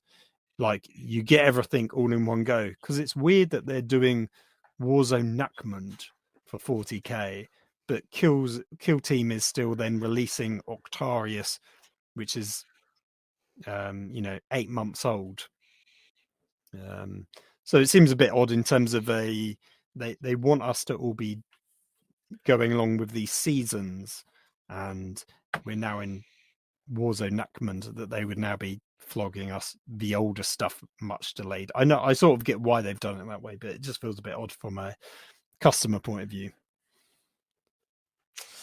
Yeah, but that's when you think about it, Phil. Don't think about it. Just, accept it for what it is. I think, the Warzone Nuckman stuff is going to be interesting. I mean, again, once obviously, I've seen leaks of the Nuckman elements floating around everywhere. So yeah, it seems like it's going to be an interesting release for what it is. I'm curious about what it's going to do to secondaries and so on, and the general kind of structure of the competitive game, I suppose. But, Well, I was going to say I can tell you, I don't have them on me, but I've got the new White Dwarf, and in the White Dwarf, they give us all the secondaries as cards that you can pop out, which is quite nice. So, nice. from what I gather, most of the generic secondaries have stayed the same. Some of them have changed. Some have gotten harder, which they also talked about in previews back in December. So Rod Retrieve Octarius data is now RND. It's a Retrieve Nuckmund data and is now much harder to do. So I think it's that one.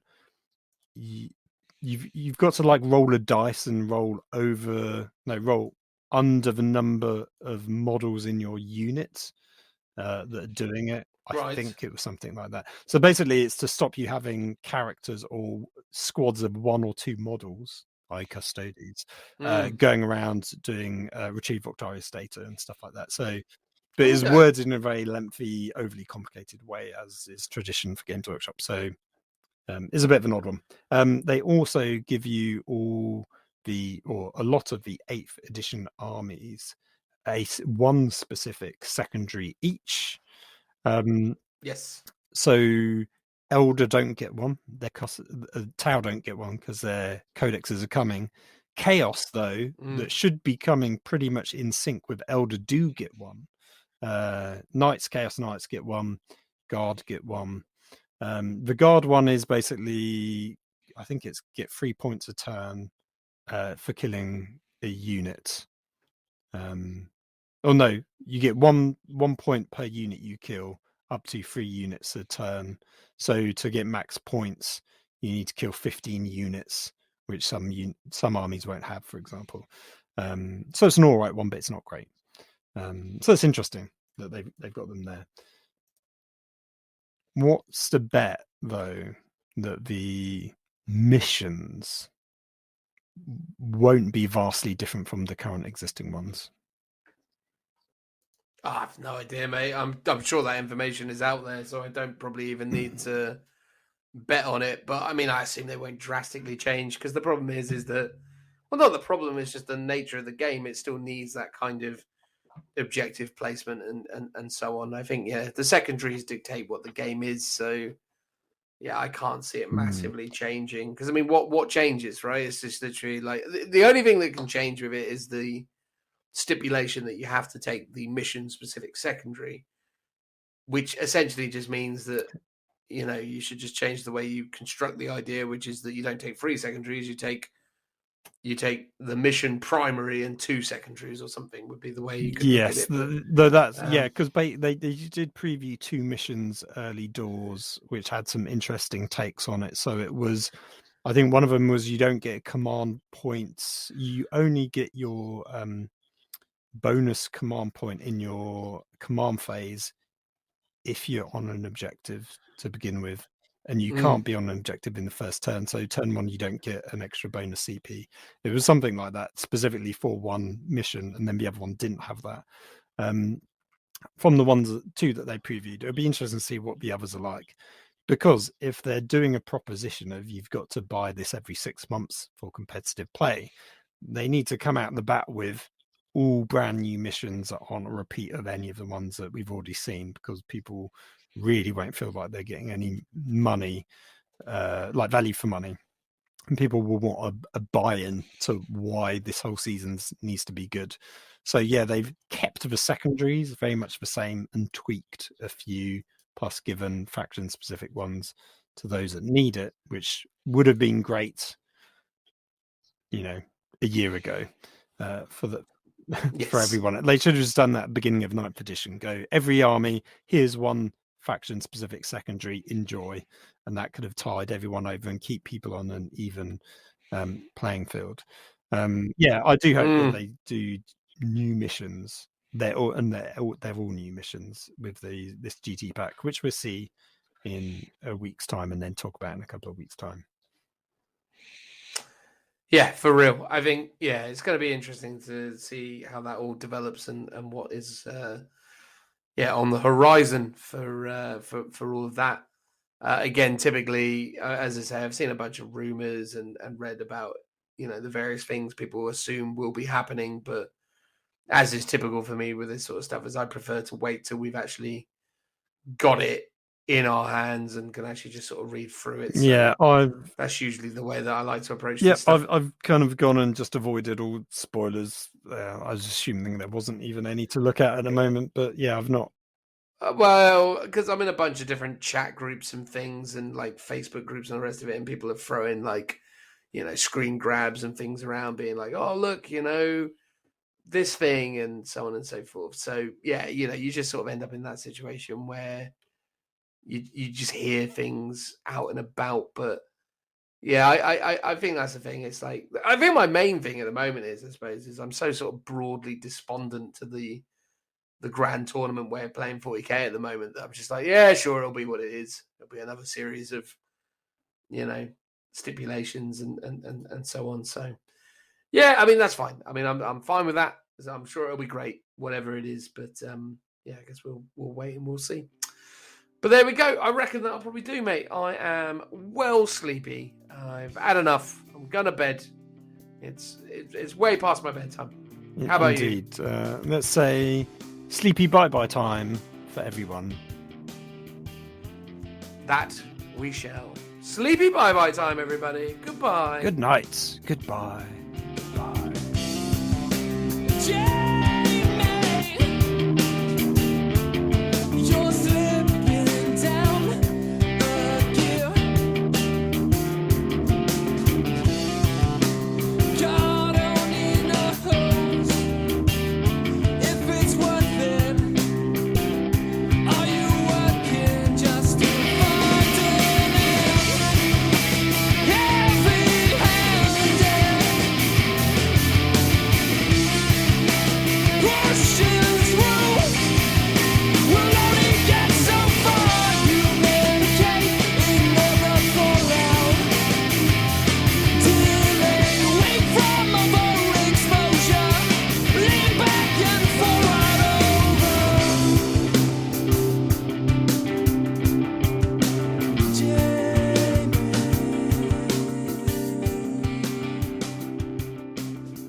We're gonna need another Timmy.